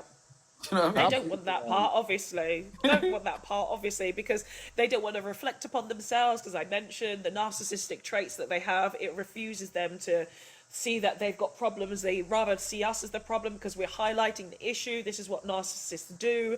This is what Citizen Blue is doing. He's a narcissist, clearly, because these topics of conversation are very difficult. But instead of actually understanding the topic, they'd rather shoot the messenger. This is what Citizen Blue, we learn from mistakes, adapt and progress. You ain't done that at all. You've had 400 years. Why people have had 400 years? Citizen Blue. I mean, look Citizen Tesla. Blue, the thing is Tesla, if you check the stats. 1 minute. Sorry, white people are actually not procreating and having children fast enough to even keep up. So we're actually, we're unaliving out, like slowly. Unaliving out. I had to stop for a second to figure out how to say that. But other races are continuing to procreate and grow. And doing it in a far different way. So actually, we're fading, and I think, folks like us, like you, like me, we're angry and we're afraid, right? And it's uncomfortable, and you're lashing out because you're uncomfortable.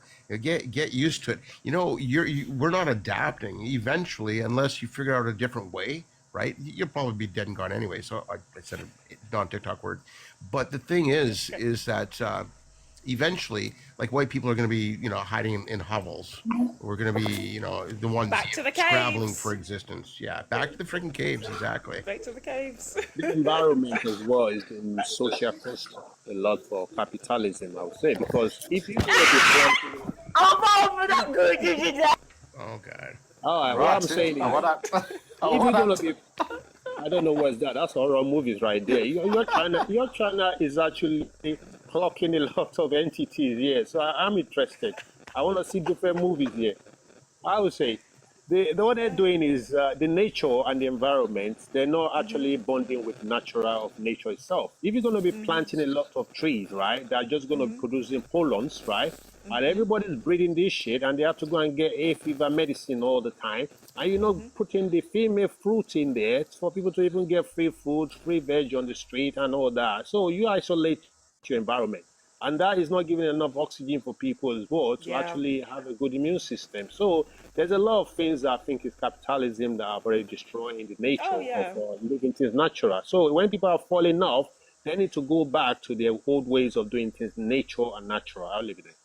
Yeah, I mean, this is why they're trusting the old Nazi Elon Musk to block out the sun, isn't it? It's like they really wanted to, like, it's just the most craziest thing. Like, we wanted to block out the sun, like that's even a possible thing to do. How are you going to block out the sun? Like, logically, how are you going to block out the sun? Do they think it's like that? Wasn't there that thing in Simpsons years ago? Wasn't there a Simpsons episode where Mr. Burns put up that big thing and like a vision to block out the sun? That was the Simpsons movie. Simpsons? That was the whole movie. Yeah, I was in the movie. In the movie, yeah. You're in a dome, yeah. They will block out the sun for the few of them that have got the money to live in the little block out city. What kind of material are you going to use to block the sun? Anything you put in there will be inflammable anyway. You put a plastic there, you put aluminium there, you're just roasting everyone. So it don't make sense. But no one can block the sun, let's be honest. They can only do a little spray in some geographical place, but sun is universal. It's impossible, I would say. It's everywhere. You can't block the sun. It's ridiculous. Even in Antarctica, the sun is blazing. Yeah, it's everywhere. You cannot stop it. What they should do is move to that country, like was it Greenland or wherever, where they only get like 0 hours of sun in the wintertime or whatever. They should do like a mass. No, actually, no. I don't want to subject. No, suck those words back into my mouth. I'm not going to subject the Greenlanders to these horrible Neanderthal people. No, because they already tried to do some stuff there. No, they need to just there's go some to nice a different Inuit planet. people living there as well. Yeah, they need to go to a completely different planet because they've obviously messed up this planet, or they need to just move us to another planet, which I know which is happening anyway with this elevation of consciousness, la la la la la. This is the last Earth. This is the last Earth, and we are moving to a new Earth. And they're not coming with us. They're not coming with. Omar says where the sun don't shine. Yeah, that's where they need to go. Hi, Dark Angel. Simba says that will be their Mecca. Yeah. You can't go Antarctica, man. The Nephilims are melting there as well. So we're expecting some new parasite coming. So they can't go there. Nobody is forbidden according to even what they're finding out there. They're digging some stuff out there. We have to be honest, right? But nobody can actually sustain that environment too, to be honest. Yeah. Fletcher Christian, are you there? Fletcher Christian at the top? Hello, can you hear me? Mr. Hello? Grandfather, hello? Granddaddy? Fletcher, are you there? No. I like his hair. I know, hair and beard. I'm just like fascinated. Mr. Black KFC. He's got just the most beautiful white beard, right? Yeah. Oh, I can't. He's frozen, I think, maybe. Hopefully he'll come back. Mr. Fletcher will come back. But yeah, it is really interesting seeing just how demographics are changing. And it's interesting, isn't it? Especially with white people who have literally changed the demographics of so many different countries with their colonization. And they're so afraid that, whiteness is disappearing in the UK. It's getting less white. I love all these terms they come up with, right? Like offset. So like we're polluting, so we'll just offset. We'll plant some more trees. We'll just keep polluting. We'll just plant more trees. There's always like a reason to keep doing things. You know what I mean? Like they could have had Tesla. There's some more of them going to the hospital. Yeah. Yeah. Dark Angel, this is another account, Dark Angel. This is my backup account. So I've got this account I do lives on, and I also do Fox 3 that also has lives on. But yeah, who is it? Someone, was it you, Lawrence, that said it, or Tune Art said it, about them going more to hospital, about having more cardiac arrests and myopathy or something like that, like the heart disease with all their bad food. Lifestyle. Yeah. The lifestyle. Yeah. Yeah. Thank you, Troy. Thank you for being here, Troy. It was nice to meet you. Thank you, Troy.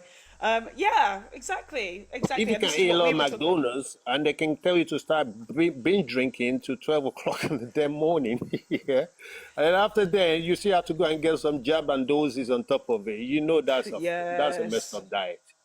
Yeah, because you know what? Even the country I've moved to, there is a small British immigrant population. What are they doing? Drinking all day, smoking all day, eating crap food all day, being in the sun but getting skin cancer. That's all they're doing. They're just putting lotion on, putting a lotion on, which is burning them up even more. It's like putting oil on. Hardly any though. Hardly any. Like I see their leather handbag skin, you know, and it's just that, and they haven't changed any of their attitudes. Of course, they're not integrating with the culture either. They're just bringing their stupid Neanderthal behaviour to the same place. So, you know, this is all they're doing. And calling themselves expats. Yeah, and you know, they hate it when I call them immigrants to themselves. They hate it when I call them immigrants, because of course, where I am... It's funny how you're an immigrant in their country, but they're an expat in another person's country, isn't it? Oh no, I call them the immigrants to their faces when I see them. I don't spend a lot of time with them, obviously, now. But when I see them at the immigration office, because they have to go to the immigration office, I say, oh, how long have you been an immigrant for?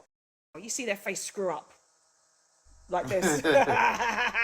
They hate it. And I said, this says immigration office. It doesn't say expat office. It says immigration office. How long have you been an immigrant for? How long have you been here? Oh, no, we're expats. Oh, so when are you going back home then? If they say expat, I say, when are you going back to the UK? Expat is temporary. Expat means that you're here on a work visa or something like that. So you live here. You've lived here longer than me and you still think you haven't immigrated here. Have you got a house back in the UK? No. So you're an immigrant. It's just a word they like to use to make themselves look good where they are.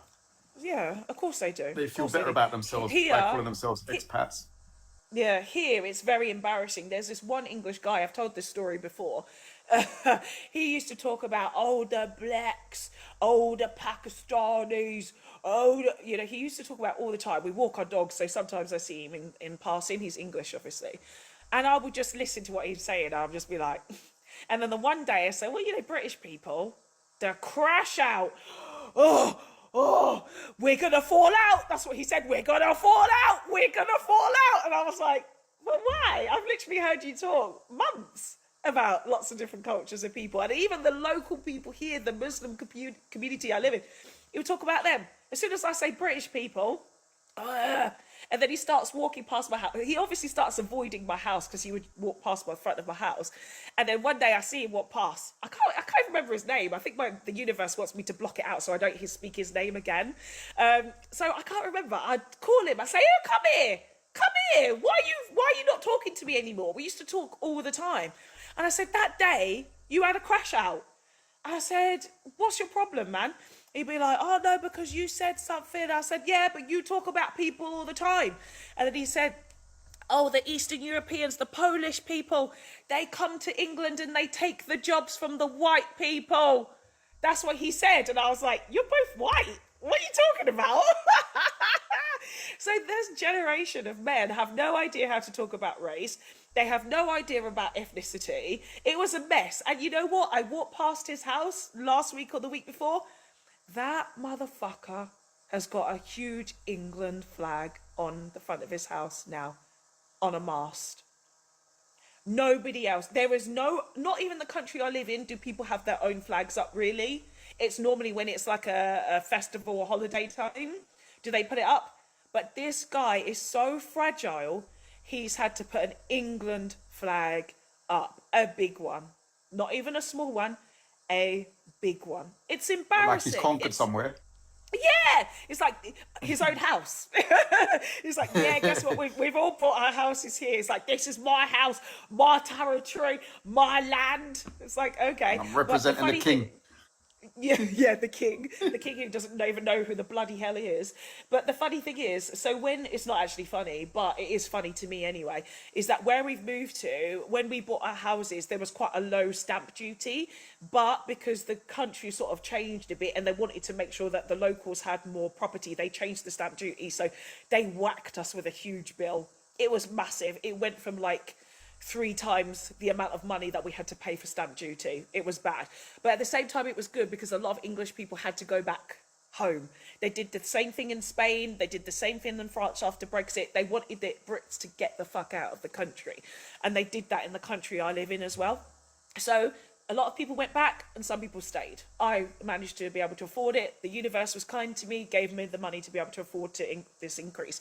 But this English guy, he was so mad about it. He was like, well, I've put £100,000 into doing my house up and I've put so much money into the country, because you know they do that, right?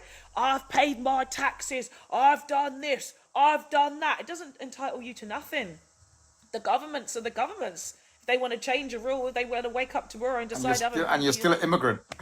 Yeah, and you're still an immigrant. Exactly, you're still an immigrant. You have no entitlement as immigrants in these places and in these countries. So he was crying about this all on Facebook, right? And everyone was kind of like, shut the fuck up, bitch. like, shut up. And I mean, he's still here now, so I'm assuming that he's paid his stamp duty after he's still bitched and moaned about everything. And oh, what's that? That's a nice little guitar something or other. Thank you for that, whatever happened that. Thank you, Dark Angel. Yeah, so these people complain because they've got this entitlement, right? People walk past his house and tell him where to go back to where he's come from. Yeah, they should. But unfortunately, I don't live in that kind of culture. Not unfortunately, it's a good thing. Where we are, we're very peaceful. We don't have any kind of problems. But I know people would have walked past that house and been like, well, what the fuck? Like, why is that? Why is that about? What is that about? No, Omar, it's not my twin. Because as I mentioned, he was moving to Portugal. My intuition tells me he's moved to Portugal. So no, it's not him. It's just this older English man who's got a wife. His wife is nice. Thank you for that. Thank you for the gift. Thank you. Energy, shell energy. That's so cute. Thank you. DeWolf says, so immigrants in the UK have no rights. Don't be ridiculous. Who said that? Did these white people, these English people have a narrative in their head? They hear voices that haven't even been said out here. Entities, man. Yeah, entities. They live with a lot of dark energy. They live with all these voices in their heads that we didn't even say anything. No, we never mentioned anything about that. Nobody mentioned about immigrants in the UK having no rights. I'm talking about where I live in a foreign country. Duh. These people are crazy. JCC says, sorry I joined late. Which country are you talking about? I don't mention where I live because I don't want any racist English people to come and bother me here. So I live in a Muslim country. That's the only thing that I say. But I did mention about in Spain how there was this, changing of the rules to make sure that... No, I didn't. DeWolf. Yes, you said it's okay for immigrants to have rights removed. Dark entities, Lawrence. I know. And, they had all the time. And even actually, so I'll bring up the Henry Novak thing for a minute. So some people would have seen here that I did a video saying, did Henry Novak deserve to die? It's a question. My stuff went viral. It was on X. Sorry, fill me in. Who's Henry Novak? I'm sometimes out of the loop. Oh, okay. So Henry Novak is this white boy that was antagonizing a brown boy, saying, come on, bad man. He got out his phone. He started filming him. He was following him home. And the thing is, with white people, they don't read and they can't read. So they didn't read the case. All they saw that was Digweed retaliated and ended up killing the boy, right? He ended up killing Henry Novak, who was a white boy. He was Polish descent, and Digweed was a Sikh, Punjabi Sikh. But because white people are so racist, they're like, oh my God, yeah, we're so excited that a brown boy killed a white boy. They didn't read the case. They didn't read anything about it.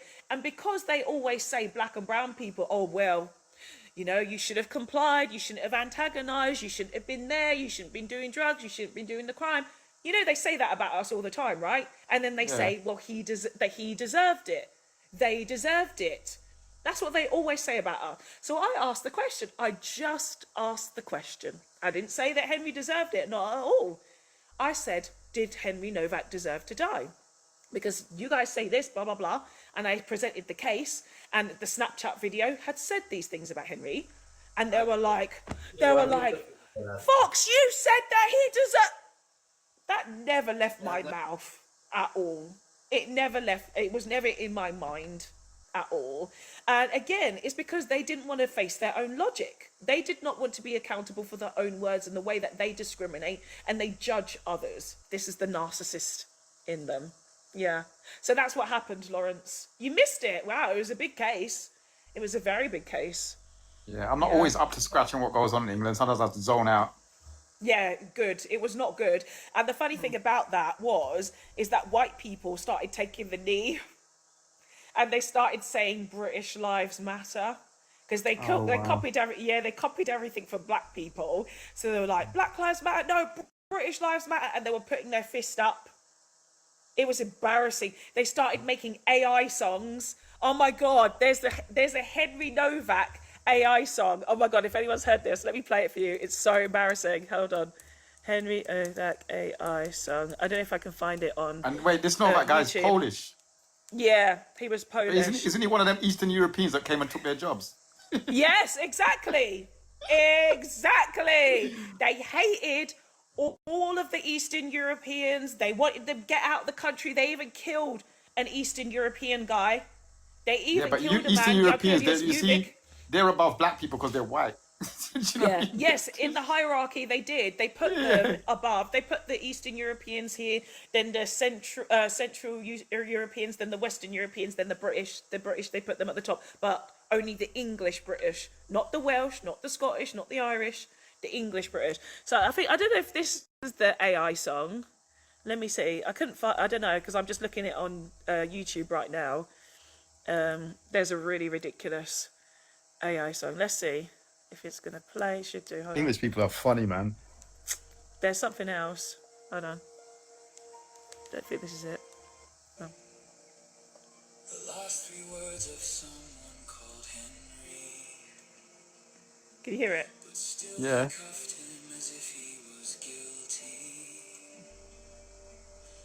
Let him bleed to death right on the street. This isn't the song.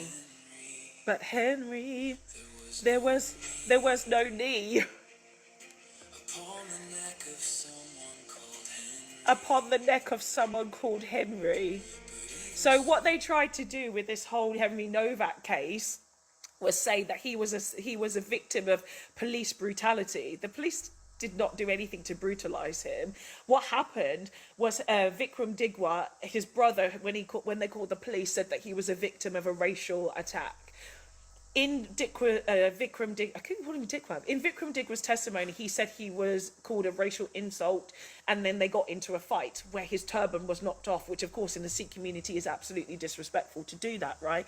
And so then that's what the brother had said. He'd said he's been a victim of a racial assault, and we've now got a guy here. But what Vikram did was a mistake. He didn't say that he actually did stab Henry in the legs. He actually admitted to do that in court. He didn't say that at the time. He was doing it to disarm Henry.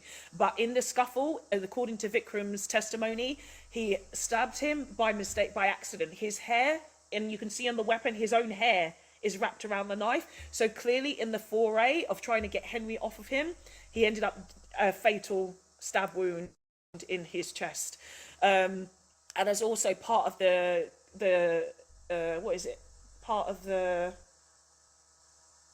I can't remember what I'm saying next, but basically the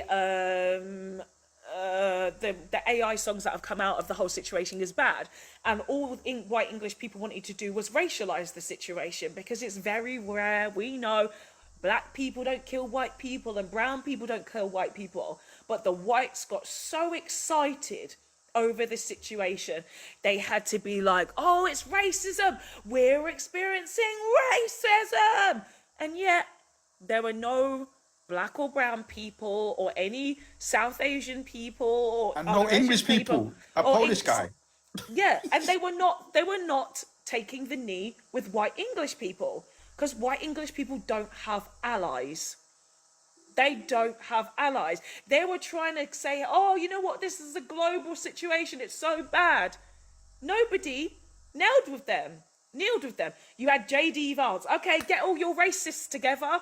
Yeah, get all your racists together. That's all you did, is you just united white racists together. You got no allies. DeWolf says, LOL, he accidentally drew a knife and stabbed him more than once by accident. No.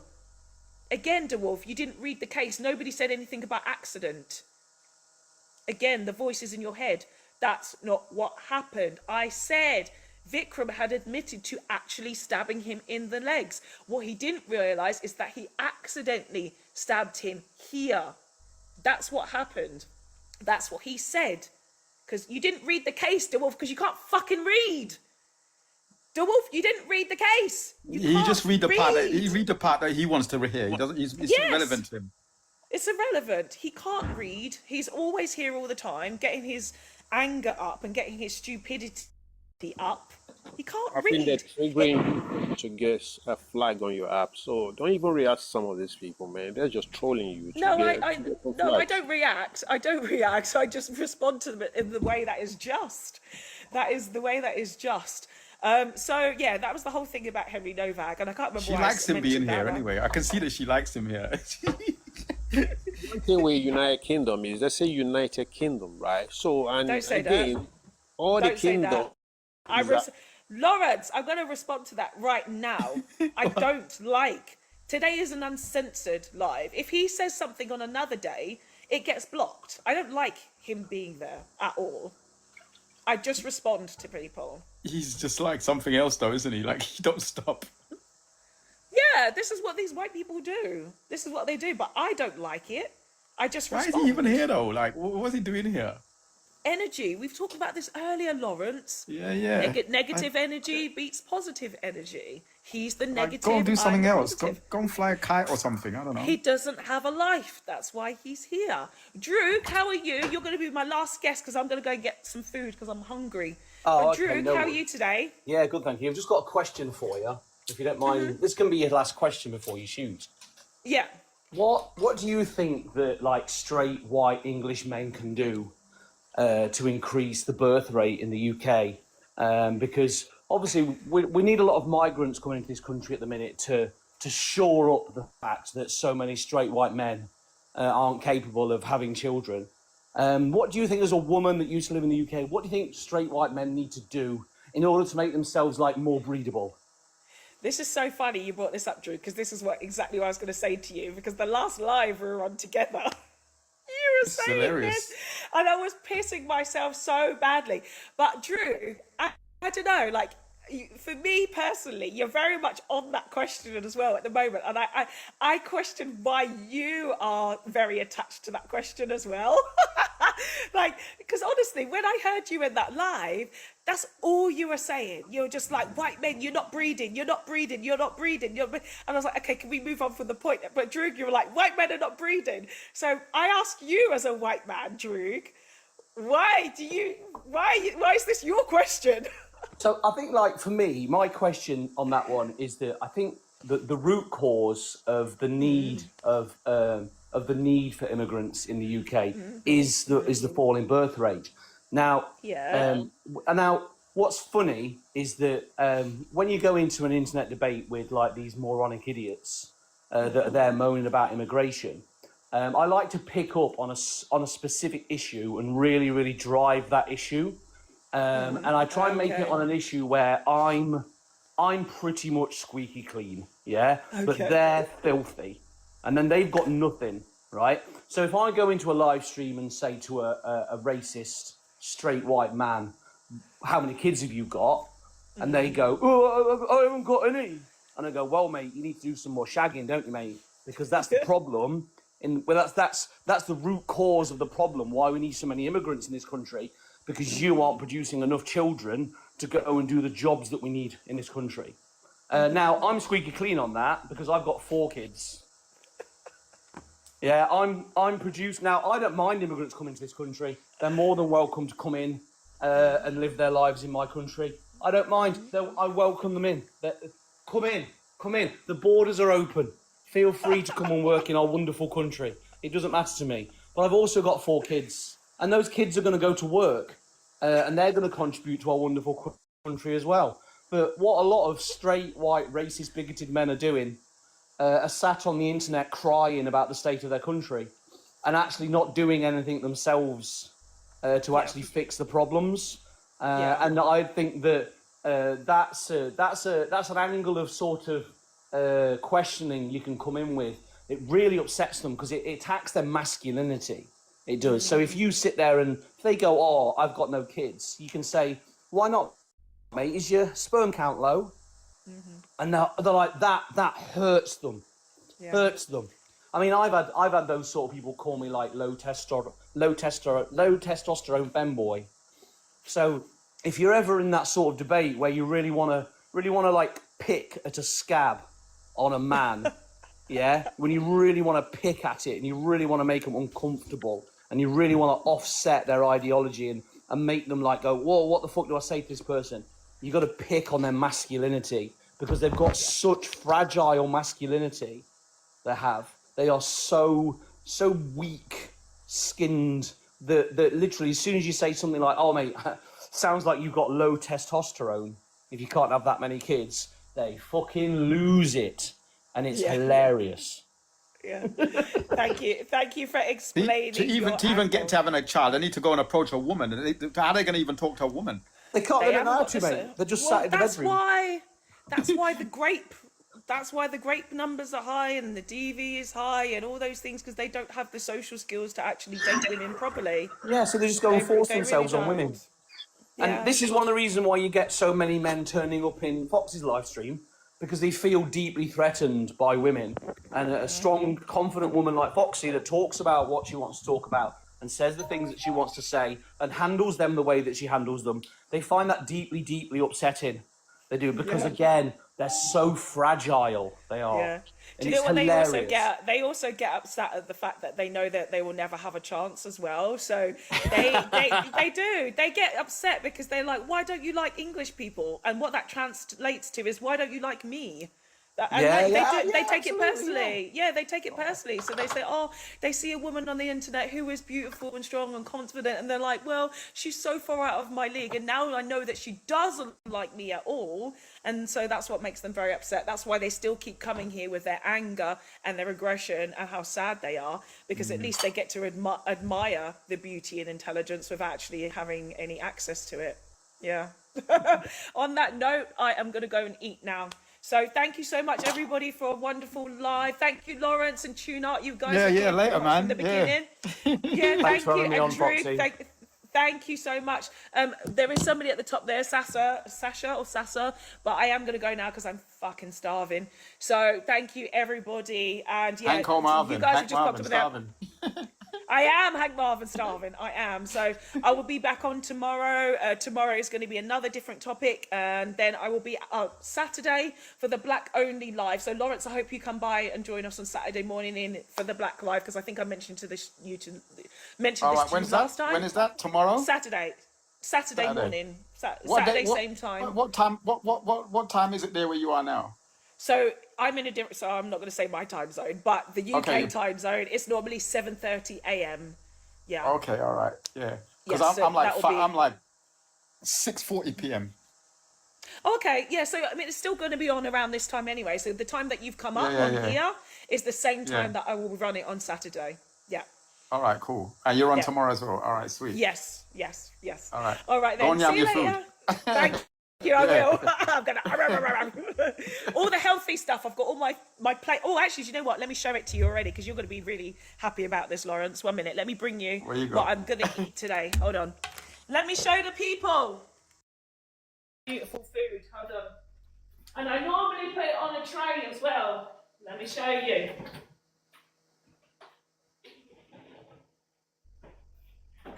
So this isn't all of it, but I've got to put my chicken on here. So this is my plate. So you see I've got mushrooms, I've got halloumi that I'm going to fry a little bit. I've got avocado, kiwi, tomato, cucumber, mushrooms, eggs. And then I've got my chicken. I've got a little bit of bulgur wheat. What else have I got? Sweet potato as well. So I basically put this in a whole big tray, and I try to do OMAD, 1 meal a day, but sometimes I'll have like a overnight oats a bit later as well. But this is my plate of food for today. Actually, I'm going to eat a bit of my kiwi now. Nice. I like why you eat the skin as well as the kiwi. Say again? I say you eat the skin of the kiwi as well. Yeah, all of it. I had a lot of people eating the skin of the kiwi. I've never eaten the skin. Yeah, eat the skin. Eat the skin. It's really tried good. that. I'm going now. Right, bye everybody. Have a good day. Later. See Bye. ya. Bye. Bye.